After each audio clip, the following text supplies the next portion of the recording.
ನಮಸ್ಕಾರ ವೀಕ್ಷಕರೇ, ಇವತ್ತು ನಮ್ಮ ವಾಹಿನಿಗೆ ಸಿದ್ಧಿ ಸಮಾಧಿ ಯೋಗದ ಸಂಸ್ಥಾಪಕರು ಮತ್ತು ನಮ್ಮೆಲ್ಲರ ಪ್ರೀತಿಯ ಗುರುಜಿಯವರಾಗಿರ್ತಕ್ಕಂಥ ಮಹೇಶ್ ಗುರುಜಿಯವರು ಆಗಮಿಸಿದ್ದಾರೆ.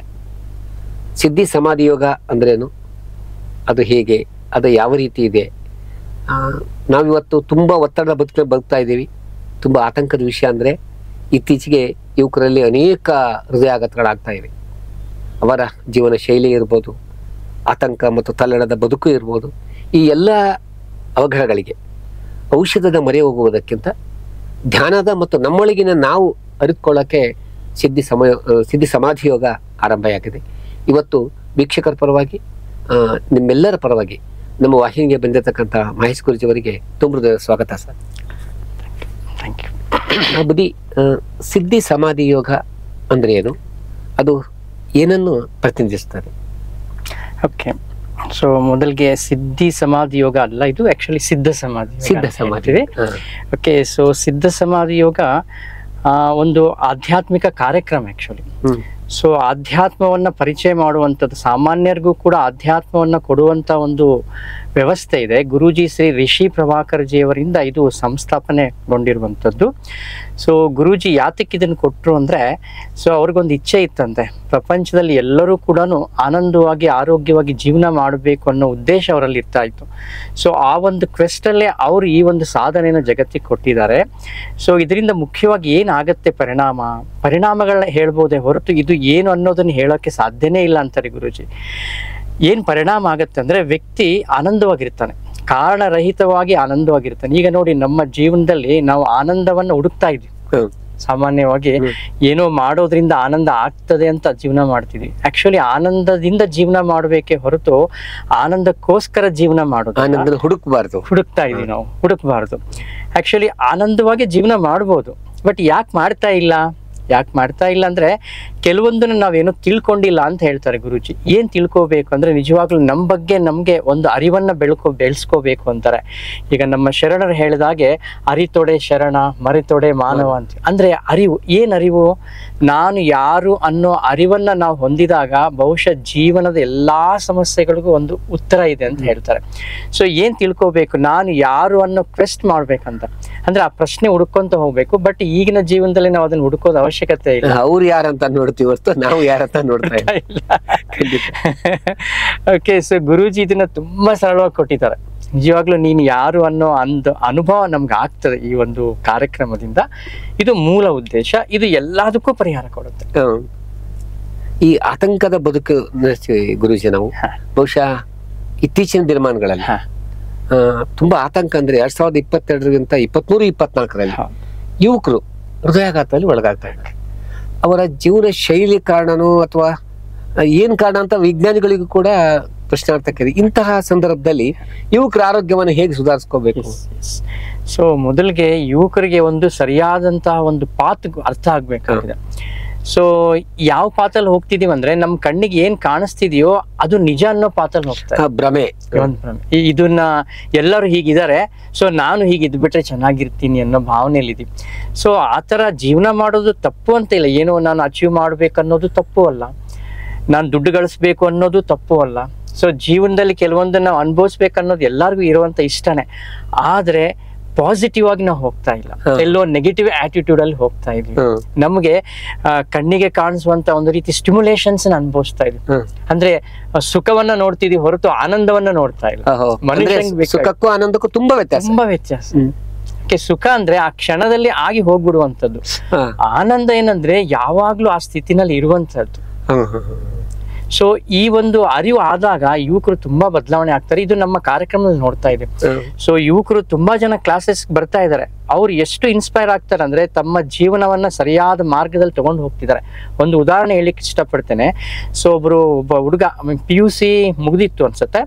ಆ ಹುಡುಗ ಕ್ಲಾಸಿಗೆ ಬಂದು ಎಷ್ಟು ಬದಲಾವಣೆ ಆಯ್ತು ಅಂದ್ರೆ, ಅವನ್ಗೆ ಅವ್ರಮ್ಮ, ಅಪ್ಪ ನಿಮ್ ಗುರುಗಳನ್ನ ಒಂದ್ಸಾರಿ ತೋರಿಸಿ ನಂಗೆ ಅಂತ ಕಾಯ್ತಾ ಇದ್ರು.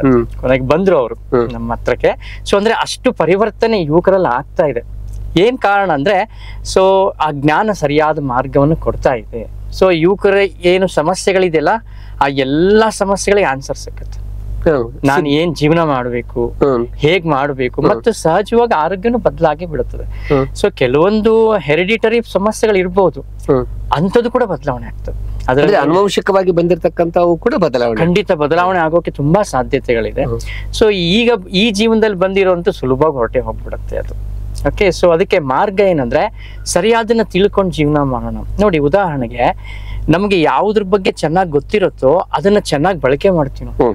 ಈಗ ಉದಾಹರಣೆಗೆ ಬೈಕ್ ಇದೆ ಅನ್ಕೊಳ್ಳಿ, ಆ ಬೈಕ್ ಬಗ್ಗೆ ಎಷ್ಟು ನಾಲೆಡ್ಜ್ ನಮ್ಗೆ ಜಾಸ್ತಿ ಇರುತ್ತೋ ಅಷ್ಟು ಅದನ್ನ ಚೆನ್ನಾಗಿ ಬಳಕೆ ಮಾಡ್ತೀವಿ ನಾವು.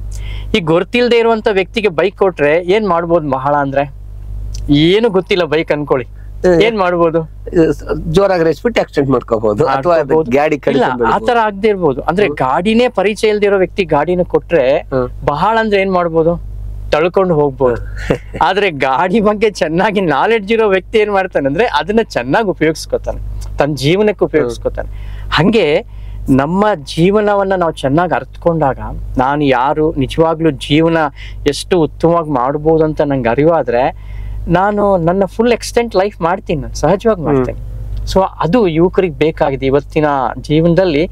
ನಮ್ಮ ಯುವಕರೇನಾದ್ರೂ SSY ಕಾರ್ಯಕ್ರಮ ಅಥವಾ ಏನು ಗುರುಜಿ ಕೊಟ್ಟಿದ್ದಾರೆ ಸಿದ್ಧ ಸಮಾಧಿ ಯೋಗ ಏನಾದ್ರೂ ಅಟೆಂಡ್ ಮಾಡಿದ್ರೆ ಅವರ ಎಂಟೈರ್ ಅಂಡರ್ಸ್ಟ್ಯಾಂಡಿಂಗೇ ಬದಲಾಗ್ತದೆ. ಅದರಲ್ಲಿ ಯಾವ ಅನುಮಾನನೂ ಇಲ್ಲ, ಮತ್ತೆ ಯಾವುದೇ ಒಂದು ಪ್ರಶ್ನೆನೂ ಉಳಿಯಲ್ಲ ಅವ್ರ ಲೈಫಲ್ಲಿ. ಸರಿಯಾದ ಮಾರ್ಗಕ್ಕೆ ಹೊರಟೋಗ್ಬಿಡ್ತಾರೆ, ಶಕ್ತಿಯುತವಾಗಿರ್ತಾರೆ. ಇತ್ತೀಚಿನ ದಿನಮಾನಗಳಲ್ಲಿ ತುಂಬಾ ಮನುಷ್ಯರಿಗೆ ಮಾನಸಿಕ ಕಾಯಿಲೆಗಳು ಬರ್ತಾವೆ. ಹೌದು, ತುಂಬಾ ಭಯವಾಗೋದು, ಅಥವಾ ಅದಕ್ಕೆ ಫೋಬಿಯಾ ಅಂತ ಸೈಕಾಲಜಿ ಭಾಷೆಯಲ್ಲಿ ಕರೀತಾರೆ. ಆ ತರಹದ ಆತಂಕ, ಒತ್ತಡಗಳಿಗೆ ಅನೇಕ ಜನ, ನಾನು ಕೂಡ ನಿಮ್ಮ ವಿದ್ಯಾರ್ಥಿ ಮತ್ತು ನಿಮ್ಮ ಶಿಬಿರಕ್ಕೆ ಬಂದಿರೋದ್ರಿಂದ ತುಂಬಾ ಜನ ಮಾತಾಡಕ್ಕಲ್ಲ. ಫಸ್ಟ್ ಬಂದಿರೋದು ಬೇರೆ, ಆಮೇಲೆ ಹೇಳ್ತಾರೆ ನಾನು ಇವಾಗ ಆ ಭಯದಿಂದ ಮುಕ್ತ ಆಗಿದ್ದೀನಿ ಅಂತ. ಅದು ಆ ಭಯದಿಂದ ಮುಕ್ತ ಆಗ್ಬೇಕಂದ್ರೆ ನಮ್ಮ ವೀಕ್ಷಕರಿಗೆ ಏನೇನ್ ಮಾಡ್ಬೇಕು? ಎಸ್, ತುಂಬಾ ಸರಳವಾಗಿ ಹೇಳೋದಾದ್ರೆ ಒಮ್ಮೆ ಕಾರ್ಯಕ್ರಮಕ್ಕೆ ಬಂದ್ರೆ ಸಾಕು, ಎಲ್ಲ ಅರ್ಥ ಆಗ್ಬಿಡುತ್ತೆ. ಯಾಕೆ ಇದು ಹೋಗುತ್ತೆ, ಯಾಕೆ ಇದೆಲ್ಲ ಬದಲಾಗ್ತದೆ, ಯಾಕೆ ಬದಲಾಗ್ತದೆ ಅಂದ್ರೆ ನೋಡಿ, ಉದಾಹರಣೆಗೆ ನೀವು ಯಾವುದೋ ಒಂದು ಊರಿಗೆ ಹೋಗಿದ್ದೀರಾ ಅನ್ಕೊಳ್ಳಿ, ಪರಿಚಯ ಇಲ್ದಿರೋ ಊರಿಗೆ ಹೋಗಿದ್ದೀರಾ. ಅಲ್ಲಿ ನಿಮ್ಗೆ ಏನೋ ಕೆಲಸ ಇತ್ತು, ಕೆಲಸ ಮುಗಿಸ್ಕೊಂಡು ಬರ್ಬೇಕಂತ ಹೋಗಿದ್ದೀರಾ, ಬಟ್ ಕೆಲಸ ಪೂರ್ಣ ಆಗ್ಲಿಲ್ಲ ನಿಮ್ಗೆ, ಅಲ್ಲಿ ಉಳ್ಕೋಬೇಕು ಅಂತ ಆಯ್ತು ನೀವು. ಸೊ ಎಲ್ಲಿ ಉಳ್ಕೋತೀರಾ? ಒಂದು ರೂಮ್ ಬುಕ್ ಮಾಡ್ಕೊಂಡು ಉಳ್ಕೋಬಹುದು ನೀವು. ಸೊ ಉಳ್ಕೊಂಡಿದ್ದೀರಾ, ಮಧ್ಯರಾತ್ರಿ ನಿಮ್ಗೆ ಮಲಗಿದ್ದೀರಾ, ಮಧ್ಯರಾತ್ರಿ ಎಚ್ಚರ ಆಯ್ತು ನಿಮ್ಗೆ. ಯಾವ ಕಾರಣಕ್ಕೆ ಎಚ್ಚರ ಆಯ್ತು ಅಂದ್ರೆ ಅಲ್ಲೇನೋ ರೂಮಲ್ಲಿ ಏನೋ ಶಬ್ದ ಆಗ್ತಾ ಇತ್ತು, ಸಪ್ಪಳ ಆಗ್ತಾ ಇತ್ತು. ಸೊ ಆ ಒಂದು ಸ್ಥಿತಿನಲ್ಲಿ ನಿಮ್ಗೆ ಏನ್ ಅನ್ಸ್ತಿರುತ್ತೆ? ಅಲ್ಲಿ ಭಯ ಅನ್ಸ್ತಿರುತ್ತೆ, ಸಹಜವಾಗಿ ಭಯ ಆಗ್ತಿರುತ್ತೆ. ಯಾಕೆ ಭಯ ಆಗತ್ತೆ ಅಂದ್ರೆ ಅದು ಏನಂತ ಗೊತ್ತಿಲ್ಲ. ಆಮೇಲೆ ನೀವು ಎದ್ಬಿಟ್ಟು ನೋಡಿದ್ರಿ ಏನಿದೆ ಅಂತ ನೋಡಿದ್ರೆ ನಿಮ್ಗೆ ಗೊತ್ತಾಯ್ತು, ಏನೋ ಒಂದು ಹುಳ ಏನೋ ಶಬ್ದ ಮಾಡೋದು, ಏನೋ ಶಬ್ದ ಯಾವ್ದ್ರಿಂದ ಬರ್ತಿದೆ ಅಂತ ಗೊತ್ತಾಯ್ತು ನಿಮ್ಗೆ. ಗೊತ್ತಾದ್ಮೇಲೆ ಈಗ ಅದನ್ನ ನೀವು ಬದಲಾಯಿಸೋಕೂ ಆಗ್ತಾ ಇಲ್ಲ ಅನ್ಕೊಳ್ಳಿ, ಅದನ್ನೇನು ಹೋಗ್ಲಾಡ್ಸೋಕೂ ಆಗ್ತಿಲ್ಲ. ಈಗ ಆಮೇಲೆ ಏನು ಶಬ್ದ ಬರ್ತಿರತ್ತೆ, ಆದ್ರೆ ಭಯ ಆಗತ್ತೆ ಆಮೇಲೆ ಸ್ವಲ್ಪ ಆಗೋದಿಲ್ಲ. ಯಾಕೆ ಈ ಬದಲಾವಣೆ? ನೋಡಿದ್ನಲ್ಲ, ಪ್ರತ್ಯಕ್ಷ ಗೊತ್ತಾಯ್ತು, ಅದು ಏನಂತ ಗೊತ್ತಾಯ್ತಲ್ಲ. ಹಂಗೆ ಜೀವನದಲ್ಲಿ ಬಹಳಷ್ಟು ಭಯಗಳು, ಇನ್ಸೆಕ್ಯೂರಿಟಿ ಅಥವಾ ಕಾಯಿಲೆಗಳು, ಇವಕ್ಕೆಲ್ಲದಕ್ಕೂ ಒಂದೇ ಉತ್ತರ ಇದೆ, ಸರಿಯಾದದನ್ನ ತಿಳ್ಕೋಬೇಕಂತ. ಅಷ್ಟಾವಕ್ರರು ಹೇಳ್ತಾರೆ ತಮ್ಮ ಅಷ್ಟಾವಕ್ರ ಗೀತದಲ್ಲಿ, ನೀನ್ ತಿಳ್ಕೋ ಸಾಕು ಅಂತಾರೆ ಅವ್ರು. ಅಂದ್ರೆ ನಿಂಗೆ ಅದು ಗೊತ್ತಾದ್ರೆ ಹೊರಟೋಗ್ಬಿಡುತ್ತೆ. ಸಮಸ್ಯೆ ಏನು ಹಾಗಾದ್ರೆ? ಗೊತ್ತಾಗ್ಬೇಕು, ಗೊತ್ತಿಲ್ಲದೆ ಇರೋದೇ ಸಮಸ್ಯೆ, ಅದಷ್ಟೇ, ಬೇರೆ ಏನು ಇಲ್ಲ. ಇದನ್ನೇ ನಮ್ಮ ಋಷಿಗಳು ಮುಂಚಿಂದ ಏನ್ ಹೇಳಿದಾರೆ ಅಂದ್ರೆ ಆಧ್ಯಾತ್ಮ ಅಂತ ಕರೆದಿದ್ದಾರೆ. ಆಧ್ಯಾತ್ಮ ಅಂದ್ರೆ ನಾವೇನ್ ಅನ್ಕೊಂಡ್ಬಿಡ್ತೀವಿ, ಅದು ಏನೋ ಮನೆ ಮಠ ನಮ್ಗೆ ಅಲ್ಲಪ್ಪ. ಹೌದು, ಸನ್ಯಾಸಿಗಳಿಗೆ ಸಂಸಾರಸ್ಥರಿಗೆ ಅಲ್ಲ ಅಂತ. ಆದ್ರೆ ನಾವು ಗಮನಿಸಿದ್ರೆ ನಮ್ಮ ಎಲ್ಲಾ ಋಷಿಗಳು ಸಂಸಾರಸ್ಥರೇ. ಹೌದು, ಅವ್ರು ಯಾರು ಸನ್ಯಾಸಿಗಳಲ್ಲ, ಮನೆ ಮಠ ಬಿಟ್ಟು ಹೋದವರು ಅಲ್ಲ ಅವರು. ಅವ್ರೇನಾದ್ರೂ ಸನ್ಯಾಸದಲ್ಲಿ ಇದ್ದಿದ್ರೆ ನಾವ್ಯಾರು ಇರ್ತಾರೆ? ಸಪ್ತರ್ಷಿಗಳೆಲ್ಲ ಹೇಳ್ತಿದ್ದಾರೆ, ಮಕ್ಕಳಿದ್ದಾರೆ, ಎಲ್ಲರೂ ಇದ್ದಾರೆ. ಸೊ ಆಧ್ಯಾತ್ಮ ಮತ್ತು ಸಂಸಾರ ಬೇರೆ ಮಾಡ್ಕೊಂಡಿವಲ್ಲ, ಇದನ್ನ ಒಂದ್ ವೇಳೆ ನಾವೇನಾದ್ರೂ ಒಟ್ಟಾಗಿ ಮಾಡ್ಕೊಂಡ್ರೆ ನಮ್ಮ ಜೀವನ ಈಗಿರೋದಕ್ಕಿಂತ 10 ಪಟ್ಟು ಉತ್ತಮವಾಗಿರುತ್ತೆ. ಅದೇ ನಾವು ಬಹುಶಃ ಒಳಗೆ ಹೋಗ್ಲಾರ್ದೆ ಅದು ಬೃಹದಾಕಾರಿ ಸಮಸ್ಯೆ ಆಗ್ಬಿಡುತ್ತೆ. ನೀವ್ ಹೇಳಿದಾಗೆ ಚಿಕ್ಕ ಹುಳು ಒಂದ್ಸಲ ಆ ಸದ್ದಿಗೆ ನಮ್ಗೆ ಏನ್ ಅನ್ಸ್ಬಿಡ್ತಂದ್ರೆ ಅಂದ್ರೆ ಯಾವ್ದು ಹಾವು ಇರ್ಬೇಕು, ಫಸ್ಟ್ ಅದನ್ನೇ ಯೋಚನೆ ಮಾಡ್ತೀವಿ. ನೀವ್ ಹೇಳಿದಾಗೆ ನಾವು ಮೊದಲೇ ಒಂದ್ ಊಹೆ ಮಾಡ್ಕೊಂಡ್ಬಿಡ್ತೀವಿ, ಅದು ಹಿಂಗಿರ್ಬೋದೇನೋ, ಅದಕ್ಕೆ ಭಯ ಸ್ಟಾರ್ಟ್ ಆಗುತ್ತೆ. ಎಕ್ಸಾಕ್ಟ್ಲಿ. ಸರ್, ಈಗ ಬಹುಶಃ 100 SSY ಇದು ಆಯ್ತಾರೆ ಇಲ್ಲಿ ಸಿಂಧನೂರಲ್ಲಿ ಬ್ಯಾಚ್ ಬಹುದೊಡ್ಡ ಸಾಧನೆ, 100ನೇ ಬ್ಯಾಚ್. ಯಾಕಂದ್ರೆ ಒಂದು ಬ್ಯಾಚ್ಗೆ 60 ಜನ, ಕನಿಷ್ಠ ಒಂದು 30-40 ಅಂದ್ರೂ ಕೂಡ ತುಂಬಾನೇ ಆಯ್ತು. ಈ ಆಗೋಕೆ ಈ ಜನ ಇವರೆಲ್ಲ ಹೇಗೆ ನಿಮ್ಗ ಪ್ರೇರಣೆ, ಅಥವಾ ನಿಮ್ಗೆ ಸಹಾಯ ಮಾಡೋದು ನೆರವಾದ್ರು? ಎಸ್ ಎಸ್ ಈಗ ನಾರ್ಮಲಿ ಈ ಒಂದು ಸಿಂಧನೂರಲ್ಲಿ ಮುಖ್ಯವಾಗಿ ಅದೇನೋ ಮುಂಚಿಂದ ಕೂಡ ಒಂದು ಆತ್ಮೀಯತೆ ಇದೆ ಜನರಲ್ಲಿ. ಕಾರ್ಯಕ್ರಮಕ್ಕೆ ಬಂದಂತವ್ರು ಎಲ್ಲರೂ ಕೂಡ ಅದನ್ನ ಹಾಗೆ ಉಳಿಸ್ಕೋತಿದ್ದಾರೆ. ತುಂಬಾ ಜನ ಸಾಧನೆಯಲ್ಲಿ ಇದ್ದಾರೆ, ಜೊತೆಗೆ ಇದನ್ನ ಬೇರೆಯವ್ರಿಗೆ ಪರಿಚಯ ಮಾಡ್ತಿದ್ದಾರೆ. ಆಕ್ಚುಲಿ ಕಾರ್ಯಕ್ರಮ ಎಲ್ಲ ನಡೆಯೋದು ನಮ್ಮ ಸಾಧಕರಿಂದಾನೆ. ಅವರು ಇದನ್ನೆಲ್ಲ ಬೇರೆಯವ್ರಿಗೆ ಹೇಳೋದು ಪರಿಣಾಮಗಳು ಮತ್ತು ಅವ್ರಿಗೆ ಆಗಿರೋ ಅನುಭವನ ಹಂಚ್ಕೊಳ್ಳೋ ಪರಿಣಾಮಗಳಿಂದ ಇದು ಮುಂದುವರಿತಿದೆ. ಸೊ ಅದಕ್ಕೆ ಸಿಂಧನೂರನ್ನು ನಂಗೇನೋ ಒಂದು ಆತ್ಮೀಯತೆ ಎಲ್ಲ ಬೇರೆ ಕಡೆಗೆ ಏನೆಲ್ಲ ಅಂದ್ರೂ ನಾನು ಸಿಂಧನೂರಲ್ಲೇ ಇರ್ತೀನಿ ಅನ್ನೋ ನೋಡಿದೆ. ಹೌದು. ಈಗ ಸಿದ್ಧ ಸಮಾಧಿ ಯೋಗ ಎಷ್ಟು ದಿನ ಇರುತ್ತೆ, ಅದು ಏನೇನಿರುತ್ತೆ? ಎಸ್, ಸೊ ಮುಖ್ಯವಾಗಿ ಸಿದ್ಧ ಸಮಾಧಿ ಯೋಗ ಒಂದು ಕೋರ್ಸ್ ಆಗಿ ನಾವು ಹೇಳ್ಕೊಡ್ತೇವೆ, ಆದ್ರೆ ಇದು ಕೋರ್ಸ್ ಆಗಿ ತಗೋಬಾರ್ದು. ಇದನ್ನ ಆದ್ರೆ ಹೇಳ್ಕೊಡೋದು ಕೋರ್ಸ್ ಆಗಿ ಜೀವನ ಕ್ರಮ ಆಗಿ ತಗೋಬೇಕು. ಜೀವನ ಕ್ರಮ, ಒಂದು ಜೀವನ ಸಂಸ್ಕೃತಿಯಾಗಿ ತಗೋಬೇಕಾಗಿದೆ. ಸೊ ಇದು ಒಂದು 16 ದಿನ ಕಾರ್ಯಕ್ರಮ ಇರುತ್ತೆ. ಅದರಲ್ಲಿ ಒಂದು 13 ದಿನ 11-13 ದಿನ ಹೇಳ್ತೇವೆ. ಸೊ ಇಲ್ಲೇ ನಮ್ಮ ಊರಿನಲ್ಲೇ ನಡೀತಾ ಇರುತ್ತೆ, ನಮ್ಮ SSY ಕೇಂದ್ರದಲ್ಲಿ ನಡೀತಾ ಇರುತ್ತೆ. ಸೊ ಒಂದು 4 ದಿನ ಹೊರಗಿನ ಕಾರ್ಯಕ್ರಮ ಇರುತ್ತೆ. ಅಂದ್ರೆ ಈ ಒಂದು 13 ದಿನ ನಾವೇನ್ ಕಲ್ತಿರ್ತೀವೋ ಅದರದ್ದು ಒಂದು ಅನುಭವವನ್ನ ನಾವು ಅಲ್ಲಿ ನೋಡ್ತೇವೆ. ಅಂದ್ರೆ ಒಂದು ಸೈಲೆನ್ಸ್ ಅಲ್ಲಿ ಇರ್ತೇವೆ ನೋಡಿ. ನಾವು ಜೀವನದಲ್ಲಿ ಯಾವತ್ತೂ ಸೈಲೆನ್ಸ್ ಅನುಭವ ಪಟ್ಟೆ. ನಾವು ಮಾತಾಡ್ತೀವಿ, ಮೌನ ಅನ್ನೋದು ತುಂಬಾ ಮುಖ್ಯ, ಬಟ್ ಮೌನವಾಗಿ ಇಲ್ಲ ನಾವು. ಸೊ ಗುರೂಜಿ ನಮ್ಗೊಂದು ಸ್ಪೇಸ್ ಅನ್ನ ಕೊಟ್ಟಿದ್ದಾರೆ. ಏನಂದ್ರೆ ನಮ್ಮಷ್ಟಕ್ಕೆ ನಾವು ಮೌನವಾಗಿ ಒಂದು 3 ದಿನ ಇರುವಂತದ್ದು. ಆ ಸ್ಥಿತಿನಲ್ಲಿ ಮನುಷ್ಯಂಗೆ ಅದ್ಭುತವಾಗಿರೋ ಅನುಭವಗಳಾಗ್ತದೆ. ದೈವತ್ವದ ಒಂದು ಅನುಭವ, ಒಂದು ಪ್ರೇಮದ ಅನುಭವ. ಸೊ ಪ್ರೇಮ ಅಂದ್ರೆ ನಾವೇನ್ ಅನ್ಕೋತೀವಿ ಅಂದ್ರೆ ಇಬ್ಬರ ವ್ಯಕ್ತಿಗಳ ಮಧ್ಯೆ ಆಗುವಂತ ಭಾವ ಅನ್ಕೋತೀವಿ. ಆಕ್ಚುಲಿ ಪ್ರೇಮ ಯೂನಿವರ್ಸಲ್ ಇದು. ಅಂದ್ರೆ ಎಸ್, ಏನನ್ನ ನೋಡಿದ್ರು ನಮ್ಗೆ ಪ್ರೇಮ ಅನ್ಸ್ಬೇಕಂತ, ಒಂದು ಕಲ್ಲನ್ನ ನೋಡಿದ್ರು ನಮ್ಗೆ ಪ್ರೀತಿಯ ಭಾವ ಬರ್ಬೇಕಂತ. ಆ ಒಂದು ಎಕ್ಸ್ಪೀರಿಯನ್ಸ್ ನಮ್ಗೆ ಗುರುಗಳು ಕೊಟ್ಟಿದ್ದಾರೆ. ಅಂದ್ರೆ ಭಾವನೆಗಳ ಬದಲಾವಣೆ ಆಗುತ್ತೆ ಅಲ್ಲಿ. ಖಂಡಿತ. ಯಾಕಂದ್ರೆ ನಿಜಕ್ಕೂ ನೀವು ಹೇಳಿದಾಗೆ ತುಂಬಾ ಸಲ ಪ್ರೀತಿ ಅಂದ್ರೆ ತಿಳಿಯೋದೇ ಬೇರೆ. ಹೌದು. 2 ಜೀವಗಳ ಸಂಭಾಷಣೆ ಅಥವಾ 2 ಜೀವಗಳ ಪಿಸುಮಾತು ಅಥವಾ 2 ಜೀವಗಳ ಪಯಣ ಹಿಂಗ ಅನ್ಕೊಂತೀವಿ. ಆದ್ರೆ ಪ್ರೇಮ ಅನ್ನೋದು ತುಂಬಾ ಸಾರ್ವತ್ರಿಕವಾದಂತ ವಿಶಾಲವಾದಂತ ಪದ ಅನ್ನೋದು ನಮ್ಗೆ ಅಲ್ಲಿ ಹೋದ್ರೆ ಗೊತ್ತಾಗೋದು, ಅನುಭವಕ್ಕೆ ಬರುತ್ತೆ. ಈ 13 ದಿನ ಏನೇನ್ ಕಲಿಸ್ತೀರಿ? ಎಸ್, ಸೊ ಮುಖ್ಯವಾಗಿ ನಾವು ಮೂಲವಾಗಿ ಇದು ಶುರು ಮಾಡಿದ್ದು ಹೇಗೆ ಅಂದ್ರೆ ಗುರೂಜಿ ಒಂದು ಜ್ಞಾನ ಕೊಡೋದಕ್ಕೆ. ಆದ್ರೆ ಅದ್ರ ಜೊತೆಗೆ ಸ್ವಲ್ಪ ಆಹಾರದ ಕ್ರಮವನ್ನ ಇದಕ್ಕೆ ಸೇರಿಸಿದ್ದಾರೆ, ತದನಂತರ ಪ್ರಾಣಾಯಾಮಗಳನ್ನ ಸೇರಿಸಿದ್ದಾರೆ. ಸೊ ಈ ತರಹ ಇದು ಕೋರ್ಸ್ ಏನಾಗಿದೆ ಅಂದ್ರೆ ಇವಾಗ ಆರೋಗ್ಯ ದೃಷ್ಟಿಯಿಂದ ತುಂಬಾ ಮಹತ್ವ ಪಡ್ಕೋತಿದೆ, ಆದ್ರೆ ಆಧ್ಯಾತ್ಮಿಕವಾಗಿ ತುಂಬಾ ಪರಿಣಾಮ ಆಗ್ತದೆ. ನಿಜವಾಗ್ಲೂ ನೀನ್ ಯಾರು ಅನ್ನೋವಂತ ಆಧ್ಯಾತ್ಮಿಕ ಜ್ಞಾನ ಇದೆ, ಜೊತೆಗೆ ಆರೋಗ್ಯಕ್ಕೆ ಸಂಬಂಧಿಸಿದ ಹಾಗೆ ತುಂಬಾ ವ್ಯವಸ್ಥಿತವಾಗಿರುವಂತ ಪ್ರಾಣಾಯಾಮಗಳನ್ನು ಗುರುಗಳು ಹೇಳ್ಕೊಡ್ತಾರೆ. ಸೊ ಆ ಪ್ರಾಣಾಯಾಮ ಎಷ್ಟು ಪರಿಣಾಮ ಇದೆ ಅಂದ್ರೆ ಇವತ್ತಿನವರೆಗೂ ಈ ಕಾರ್ಯಕ್ರಮಕ್ಕೆ ಬಂದಂತಹ ಯಾವ ವ್ಯಕ್ತಿಯು ಕೂಡ ನನ್ಗೆ ಇದರಿಂದ ಏನು ಪರಿಣಾಮ ಆಗಿಲ್ಲ ಅಂತ ನಾನು ನೋಡಿ. ಸಾವಿರಾರು ಜನರು ಈ ಕಾರ್ಯಕ್ರಮ ತಗೊಂಡಿದ್ದಾರೆ. ಬರೀ ಇಲ್ಲಷ್ಟೇ ನಾ ಕಾರ್ಯಕ್ರಮ ಮಾಡ್ತಾ ಇಲ್ಲ, ನಮ್ಮ ಉತ್ತರ ಕರ್ನಾಟಕದ ಬಹಳಷ್ಟು ಭಾಗಗಳಿಗೆ ಬರ್ತಾ ಇರ್ತೇನೆ. ನಮ್ ಜೊತೆ ಬೇರೆ ಬೇರೆ ಶಿಕ್ಷಕರು ಇದ್ದಾರೆ ಇದನ್ನ ಹೇಳ್ಕೊಡುವಂತವ್ರು. ಸೊ ಎಲ್ಲಾರ್ಗು ಈ ಅನುಭವ ಆಗಿದೆ, ಅಂದ್ರೆ ಪ್ರತಿಯೊಬ್ಬರಿಗೂ ಅದು ಪರಿಣಾಮಗಳನ್ನ ಕೊಟ್ಟಿದೆ. ನಾರ್ಮಲಿ ಪ್ರಾಣಾಯಾಮ ಅಂದ್ರೆ 100 ಪ್ರಾಣಾಯಾಮ ಇದಾವೆ, ಆದ್ರೆ ಎಲ್ಲವನ್ನ ಎಲ್ಲರೂ ಮಾಡೋಕೆ ಸಾಧ್ಯ ಇಲ್ಲ. ಆದ್ರೆ ಒಬ್ಬ ವ್ಯಕ್ತಿ ತುಂಬಾ ಚೆನ್ನಾಗಿರೋದಕ್ಕೆ ಎಷ್ಟು ಪ್ರಾಣಾಯಾಮ ಅಭ್ಯಾಸ ಮಾಡಿದ್ರೆ ಸಾಕು ಅಷ್ಟನ್ನ ನಮ್ಗೆ ಗುರುಗಳು ಹೇಳ್ಕೊಟ್ಟಿದ್ದಾರೆ. ಅಷ್ಟು ಪ್ರತಿಯೊಬ್ರು ಮಾಡ್ಬೋದು. ಅದಕ್ಕೆ ಏನೇನಂತಾರೆ ಪ್ರಾಣಾಯಾಮ? ಎಸ್, ಪ್ರಾಣಾಯಾಮಗಳು ಏನಪ್ಪಾ ಅಂದ್ರೆ ಮುಖ್ಯವಾಗಿ ಯೋಗ ಅನ್ನೋ ಪದ ಕೇಳಿದ ತಕ್ಷಣ ಏನ್ ಅನ್ಸ್ಬಿಡುತ್ತೆ ನಮ್ಗೆ? ಆಸನಗಳು. ಎಸ್, ಅದು ನಾರ್ಮಲಿ ಅನ್ಸುತ್ತೆ, ಬಟ್ ಆಕ್ಚುಲಿ ಯೋಗದಲ್ಲಿ ಹಲವಾರು ಹಂತಗಳಿದೆ. ನಮ್ಮ ಪತಂಜಲಿ ಮಹರ್ಷಿಗಳ ಪ್ರಕಾರ ಅಷ್ಟಾಂಗ ಯೋಗದ ಪ್ರಕಾರ ಏನ್ ಹೇಳುತ್ತೆ ಅಂದ್ರೆ 8 ಹಂತಗಳಲ್ಲಿ ಇದೆ ಯೋಗ ಅನ್ನೋದು. ಸೊ ಅದರಲ್ಲಿ ಅವ್ರು ಹೇಳೋ ಹಾಗೆ ಆಸನಗಳು ಕೆಳಗಿನ ಸ್ಥಾನದಲ್ಲಿದೆ, ಪ್ರಾಣಾಯಾಮ ಮೇಲಿನ ಸ್ಥಾನದಲ್ಲಿದೆ.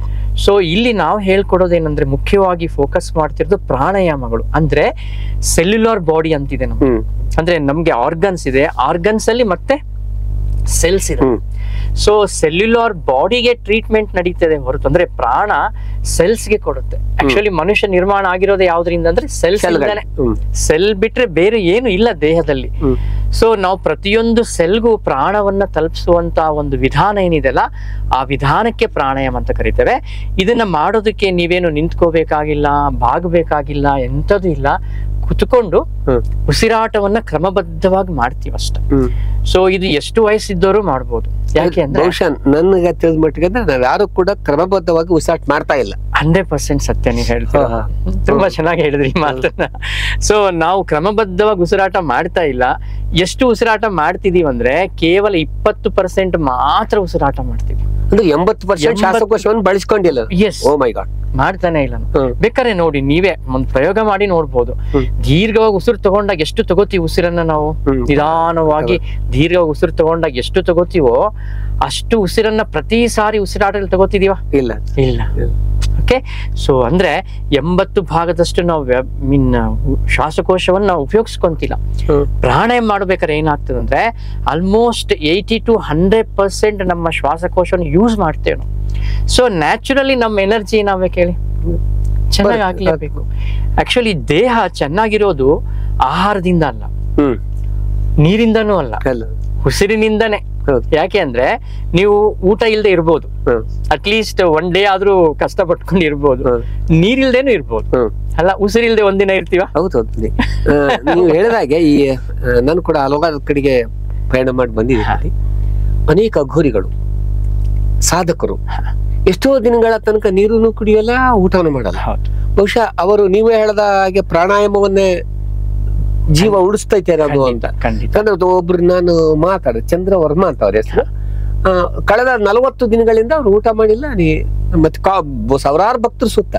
ಅಂದ್ರೆ ವಿಜ್ಞಾನ ಏನ್ ಹೇಳುತ್ತೆ, ಸ್ವಲ್ಪ ದಿನ ಹೂವು ಆಹಾರ ಮಾಡ್ಲ ಅಂದ್ರೆ ಇನ್ನೆಲ್ಲ ಸೆಲ್ಸ್ ಅವಕಾಶ ಗ್ಲುಕೋಸ್ ಹೋಗುತ್ತಾ ಅಂದ್ರೆ ಅಷ್ಟು ಮಟ್ಟಿಗೆ ಹೋಗ್ಬೇಕಂದ್ರೆ ಈ ಕಾರಣ ಏನು? ಎಸ್, ಅಂದ್ರೆ ಇನ್ನು ಸ್ವಲ್ಪ ಆಳವಾಗಿರುವಂತ ಸಾಧನೆಯಲ್ಲಿ ಅವ್ರು ಇರ್ತಾರೆ. ಈಗ ಸಾಮಾನ್ಯರಿಗೆ ನಮಗಿದೆಲ್ಲ ಅಷ್ಟೆಲ್ಲ ಅವಶ್ಯಕತೆ ಇಲ್ಲದೆ ಇರ್ಬೋದು, ಆದ್ರೆ ನಾವು ಆರೋಗ್ಯವಾಗಿರೋಕೆ ನಾವು ಕೆಲವೊಂದು ಪ್ರಾಣಾಯಾಮಗಳನ್ನ ಮಾಡಿದ್ರೆ ಖಂಡಿತವಾಗಿ ಆರೋಗ್ಯವಿರ್ತೀವಿ. ನಮ್ಗೆ ಏನೇ ಸಮಸ್ಯೆಗಳಿದ್ರೆ ಹೊರಟೋಗ್ತದೆ, ಅಷ್ಟಂತೂ ನಿಜ. ಪ್ರಾಣಾಯಾಮದ ಹೆಸರನ್ನು ಹೇಳ್ಬೋದು? ಎಸ್, ಖಂಡಿತ. ಸೊ ಮುಖ್ಯವಾಗಿ ಇಲ್ಲಿ ರಾಜಯೋಗ ಪ್ರಾಣಾಯಾಮನ್ನ ಗುರುಗಳು ಹೇಳ್ಕೊಡ್ತಿದ್ದಾರೆ. ಅದರಲ್ಲಿ ಮುಖ್ಯವಾಗಿ 2 ತರ ಪ್ರಾಣಾಯಾಮಗಳು ಬರುತ್ತೆ, ವಿಭಾಗೀಯ ಪ್ರಾಣಾಯಾಮಗಳು ಮತ್ತೆ ಮುದ್ರಾ ಪ್ರಾಣಾಯಾಮಗಳು. ಇವು ತುಂಬಾ ಪರಿಣಾಮ. ಮುದ್ರಾಗಳಿಂದ ಏನಾಗುತ್ತೆ ಅಂದ್ರೆ ನಮ್ಮ ದೇಹದ ಬೇರೆ ಬೇರೆ ಭಾಗಕ್ಕೆ ನಾವು ಪ್ರಾಣವನ್ನ ಕಳಿಸಬಹುದಾಗಿದೆ.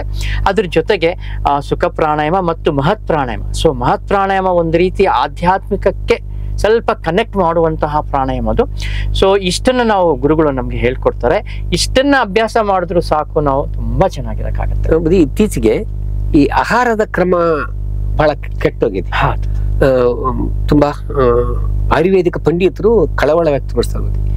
ನಾವು ತಿನ್ನುವ ಜಂಕ್ ಫುಡ್, ನಾವು ತಿನ್ನುವ ಬೀದಿಯಲ್ಲಿ ತೆಗೆದ ಪಾನಿಪುರಿ ಇತ್ಯಾದಿ ಇತ್ಯಾದಿ ಇತ್ಯಾದಿ, ಈ ಆಹಾರದ ಕ್ರಮದಿಂದ ನಮ್ಗೆ ಒಂದು 90% ಬಾಧೆ ಆಗ್ತಾ ಇದೆ. ಆಹಾರದ ಕ್ರಮ ಹೇಗಿರ್ಬೇಕು? ನಾನು ನಿಮ್ಮ ಕ್ಲಾಸಿನಲ್ಲಿ ನೋಡಿದ್ದೀನಿ, ಯಾವುದೇ ರೀತಿಯ ಬೇಯಿಸಲ್ಲ, ಎಲ್ಲ ಹಸಿ ತರಕಾರಿ, ಬೀಟ್ರೋಟು, ಆಮೇಲೆ ಹೀರೆಕಾಯಿ. ನಾವು ಬಹುಶಃ ಹೀರೆಕಾಯಿಯನ್ನ ಹಸಿಯಾಗಿ ತಿನ್ನೋದು ಅಲ್ಲಿ ಬಂದಾಗ ಬಹಳ ಜನ ನೋಡಿದ್ದಾರೆ. ಯಾಕಂದ್ರೆ ನಾವೆಲ್ಲ ತುಂಬಾ ಬಾಯ್ಲ್ ಮಾಡಿ ಎಣ್ಣೆ ಹಾಕಿ ಮಸಾಲೆ ಹಾಕಿ ಇದೆಲ್ಲ ಮಾಡ್ತೀವಿ. ಆ ಹಸಿ ತರಕಾರಿಯಿಂದ ಮತ್ತು ಆಹಾರದ ಕ್ರಮ ಹೇಗಿರ್ಬೇಕು? ಎಸ್, ಸೊ ಮುಖ್ಯವಾಗಿ ನಾವು ಆಹಾರ ಹೇಗ್ ತಗೋಬೇಕು ಅಂದ್ರೆ, ಆರೋಗ್ಯಕ್ಕೋಸ್ಕರ ಊಟ ಮಾಡ್ತಾ ಇಲ್ಲ ನಾವು, ರುಚಿಗೋಸ್ಕರ ಊಟ ಮಾಡ್ತೀವಿ. ಹಾಗಂತ ರುಚಿಯಿಂದ ತಿನ್ಲೇಬಾರ್ದಾ? ಹಂಗೇನಿಲ್ಲ, ತಿನ್ನೋಣ. ಸೊ ರುಚಿಗೋಸ್ಕರ ತಿನ್ನೋಣ, ಆದ್ರೆ ಮೋಸ್ಟ್ ಆಫ್ ದ ಟೈಮ್ ಆರೋಗ್ಯಕ್ಕೋಸ್ಕರ ಊಟ ಮಾಡಿದ್ರೆ ಅದು ತುಂಬಾ ಕೆಲಸ ಮಾಡ್ತದೆ ನಮ್ಮ ದೇಹದ ಮೇಲೆ. ಸೊ ಏನು ಎಲ್ಲರಿಗೂ ಗೊತ್ತೂ ಇದೆ, ಆರೋಗ್ಯಕರವಾಗಿರೋ ಆಹಾರ ಯಾರಿಗ್ ಗೊತ್ತಿಲ್ಲ ಹೇಳಿ? ಹಣ್ಣುಗಳು ಒಳ್ಳೇದು, ತರಕಾರಿಗಳು ಒಳ್ಳೇದು. ಸೊ ಸ್ವಲ್ಪ ಖಾರ ಕಡಿಮೆ ತಿನ್ನೋದು ಒಳ್ಳೇದು. ಕಾಫಿ ಟೀ ಅಷ್ಟು ಹಿತ ಅಲ್ಲ ಶರೀರಕ್ಕೆ, ಇವೆಲ್ಲ ಗೊತ್ತು, ಆದ್ರೆ ಬದಲಾಯಿಸ್ಕೊಂತಿಲ್ಲ ನಾವು. ಗೊತ್ತಿದೆ, ಯಾರಿಗ್ ಗೊತ್ತು? ಈಗ ನಾನು ಹೇಳಿದ ತಕ್ಷಣ ಬದಲಾವಣೆ ಮಾಡ್ಕೊಂತಾರ ಅಂತಾನು ಅಲ್ಲ, ಒಂದು ಪ್ರಯತ್ನ. ಸೊ ಯಾಕೆ ಬದಲಾಯಿಸ್ಕೊಂತಿಲ್ಲ ಅಂದ್ರೆ, ಇದಕ್ಕೆ ಇನ್ನೊಂದು ಕಾರಣವನ್ನ ಗುರೂಜಿ ಹೇಳ್ತಾರೆ. ನಾವೆಲ್ಲರೂ ಯಾವ ತರ ಜೀವನ ಮಾಡ್ತೀವಿ ಅಂದ್ರೆ, ಬುದ್ಧಿಯ ಮಟ್ಟದಲ್ಲಿ ಜೀವನ ಮಾಡ್ತೀವಿ. ಮನಸ್ಸು ಹೇಳುತ್ತೆ ಏನೋ ಸ್ವಲ್ಪ ಆಹಾರ ಬದಲಾಯಿಸ್ಕೊಳ್ಳೋಣ ಅಂತ, ಬಟ್ ಬುದ್ಧಿ ಅಡ್ಡ ಬರ್ತಿರತ್ತಂತೆ. ಹೆಂಗ್ ಅಡ್ಡ ಬರ್ತಿರತ್ತೆ? ತಮಾಷೆಗೆ ಹೇಳ್ತಾರೆ, ಎಷ್ಟ್ ದಿನ ಇರ್ತೀವ್ರೆ, ಒಂದಿನ ತಿಂದು ಹೋಗೋದಪ್ಪ, ಒಂದಿನ ಹೋಗೋದೇ ತಾನೆ ಎಲ್ರು. ಹೌದು, ಎಲ್ರು ಹೋಗೋರೆ, ಯಾರು ಇರಲ್ಲ. ಹೇಗ್ ಹೋಗ್ಬೇಕು ಅನ್ನೋದು ಪ್ರಶ್ನೆ ಐತಿ. ಎಲ್ರು ಹೋಗ್ತೇವೆ, ನಾನು ಹೋಗ್ತೇನೆ, ನಮ್ ಗುರುಗಳು ಈಗಿಲ್ಲ, ದೈಹಿಕವಾಗಿ ಅವ್ರಿಲ್ಲ. ಆದ್ರೆ ಇದ್ದಷ್ಟು ದಿನ ನಾವು ತುಂಬಾ ಚೆನ್ನಾಗಿರುವಂತಹ ಸಾಧ್ಯತೆಗಳಿದೆ ಈ ಆಹಾರ ಕ್ರಮವನ್ನ ಬದಲಾಯಿಸ್ಕೊಂಡ್ರೆ. ಏನು ಆಹಾರ ಕ್ರಮ ಬದಲಾಯಿಸ್ಕೋಬೇಕಂದ್ರೆ, ಸ್ವಲ್ಪ ಹಸಿಯಾಗಿರೋ ಆಹಾರವನ್ನ ತಿನ್ನೋದು, ಅದರಲ್ಲಿ ಪ್ರಮುಖವಾಗಿ ಹಣ್ಣುಗಳನ್ನ ತುಂಬಾ ಚೆನ್ನಾಗಿ ತಿನ್ಬೇಕು. ಆಯಾ ಸೀಸನ್ ಆಯಾ ಸೀಸನ್ ಬರುವಂತ ಹಣ್ಣು ಹೆಚ್ಚು ಹೆಚ್ಚು ತಿನ್ನೋದು. ಆಕ್ಚುಲಿ ಮನುಷ್ಯನ್ಗೆ ಏನ್ ಹೇಳ್ತಾರೆ ಅಂದ್ರೆ ವೆಜಿಟೇರಿಯನ್ ಅಂತಾರೆ, ಆದ್ರೆ ಅದು ತಪ್ಪು ಅಂತಾರೆ ನಮ್ಮ ಗುರುಗಳು. ಮನುಷ್ಯ ವೆಜಿಟೇರಿಯನ್ ಅಲ್ಲ, ಫ್ರುಟೇರಿಯನ್ ಅಂತಾರೆ. ಫ್ರಿಟೇರಿಯನ್ ಹೊಸ ಭಾಷೆ ಬಂದಿದೆ. ನಾನು ನಮ್ ಗುರುಗಳು ಫ್ರಿಟೇರಿಯನ್ ಅಂದ್ರೆ ಹಣ್ಣು ಆಹಾರವಾಗಿರುವಂತದ್ದು. ಓಕೆ, ನೋಡಿ, ಈಗ ಸಸ್ಯಾಹಾರ ತಿಂತಿರುವಂತ ಪ್ರಾಣಿಗಳನ್ನೇ ನೀವು ಗಮನಿಸಿ. ಈಗ ಹಸುನೇ ಇರ್ಬೋದು. ಹಸು ಏನ್ ತಿನ್ನುತ್ತೆ ಅಂದ್ರೆ ಹುಲ್ ತಿನ್ನುತ್ತೆ, ದೊಂಟಗಳನ್ನೆಲ್ಲ ತಿನ್ನುತ್ತೆ, ಆದ್ರೆ ಎಲೆಗಳನ್ನ ತಿನ್ನಲ್ಲ ಅದು. ಆದ್ರೆ ಒಂದು ಕುರಿ ಏನ್ ಮಾಡುತ್ತೆ, ಎಲೆಗಳನ್ನು ಮಾತ್ರ ತಿನ್ನುತ್ತೆ. ಅಂದ್ರೆ ಸಸ್ಯಾಹಾರದಲ್ಲೂ ಮತ್ತೆ ಒಂದಿಷ್ಟು ಬದಲಾವಣೆ. ಆತರ ಮನುಷ್ಯ ಬೇಸಿಕಲಿ ಸಸ್ಯಾಹಾರಿನೇ, ಮಾಂಸಾಹಾರಿ ಅಲ್ಲ. ಮಾಂಸಾಹಾರಿ ದೇಹದ ರಚನೆ ನೋಡಿದಾಗ ಮಾಂಸಾಹಾರಿ ಅಲ್ಲ ಅಂತ ಕಾಣಿಸ್ತದೆ. ರಚನೆ ಮತ್ತು ನಮ್ಮ ಬಾಯಿಯ ರಚನೆ ಕೂಡ ಗಮನಿಸಿದ್ರೆ ನಮ್ಮ ಹಲ್ಲುಗಳು, ನಮ್ಮ ಕೆಳಗಿನ ದವಡೆ ಒಂದು ಮೂವ್ಮೆಂಟ್ ಏನಿದೆಲ್ಲ ಅದು ಹೆಚ್ಚು ಸಸ್ಯಾಹಾರದ ಕಡೆಗೆ ಇರೋ ತರ ಕಾಣಿಸ್ತದೆ. ಅಲ್ಲ, ತುಂಬಾ ವಿಜ್ಞಾನಿಗಳು ಕೂಡ ಹೇಳಿದ್ದಾರೆ. ಹಾಗಂತ ನಾವು ಮಾಂಸಾಹಾರ ತಿಂದ್ರೆ ತೊಂದರೆ ಆಗತ್ತೆ ಅಂತಾನು ಅಲ್ಲ. ಅದನ್ನ ಡೈಜೆಸ್ಟ್ ಮಾಡ್ಕೊಳ್ಳೋ ಒಂದು ಎಬಿಲಿಟಿ ನಮ್ಗೆ ಬೆಳೆದಿದೆ. ಆಕ್ಚುಲಿ ನಮ್ಮ ಮನಸ್ಸು ನಮ್ಗೆ ಏನು ಆಹಾರ ತಗೊಂತ ಅಭ್ಯಾಸ ಮಾಡ್ತೀವೋ ಅದು ನಮ್ಗೆ ಬಾಡಿ ಸೆಟ್ ಮಾಡ್ಕೊಳ್ಳುತ್ತೆ.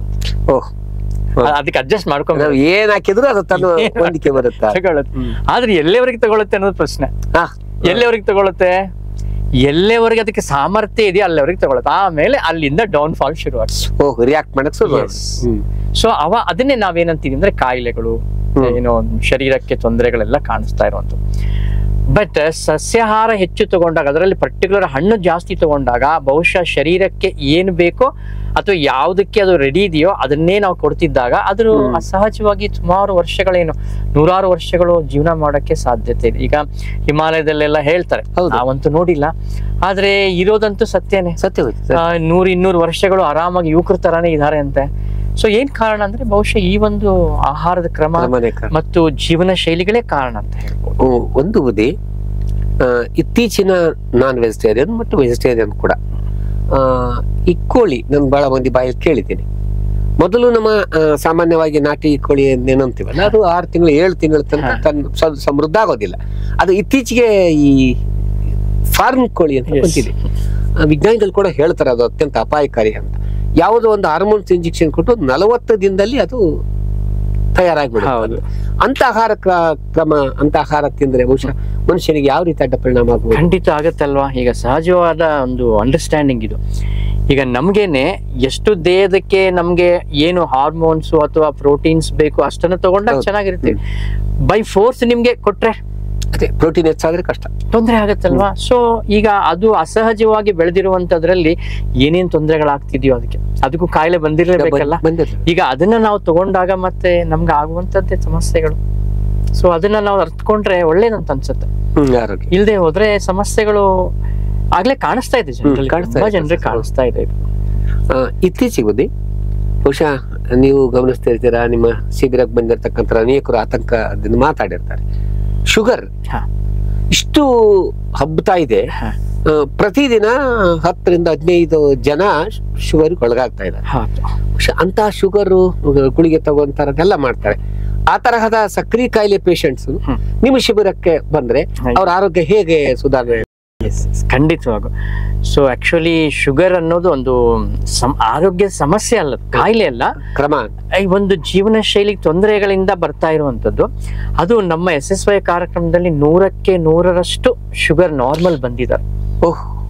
ಅದು without medicine. Okay. So recent ಆಗಿ ನಮ್ಗೆ ಇದೆ ನಮ್ಮ ಸಿಂಧನೂರಲ್ಲೇ. ಸೊ ಅವ್ರ ಹೆಸರು ಹೇಳ್ಬೋದು ನಾನು, ಆದ್ರೆ ಬೇಡ. ಸೊ ಈಗ ಅವ್ರಿಗೆ ಈ ತರ ಸಮಸ್ಯೆ ಇದೆ ಅನ್ನೋದು ಹೇಳೋ ತಪ್ಪಾಗ್ತದೆ.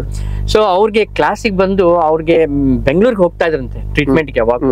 ಸೊ ಪ್ರತಿ ಸಾರಿ ಡಾಕ್ಟರ್ ಹತ್ರ ಚೆಕ್ ಮಾಡಿಸಿದಾಗ ಶುಗರ್ ನಾರ್ಮಲ್ಲೇ, ಹೆಲ್ದಿ ಆಗಿಲ್ಲ ಅವ್ರಿಗೆ ಶುಗರ್.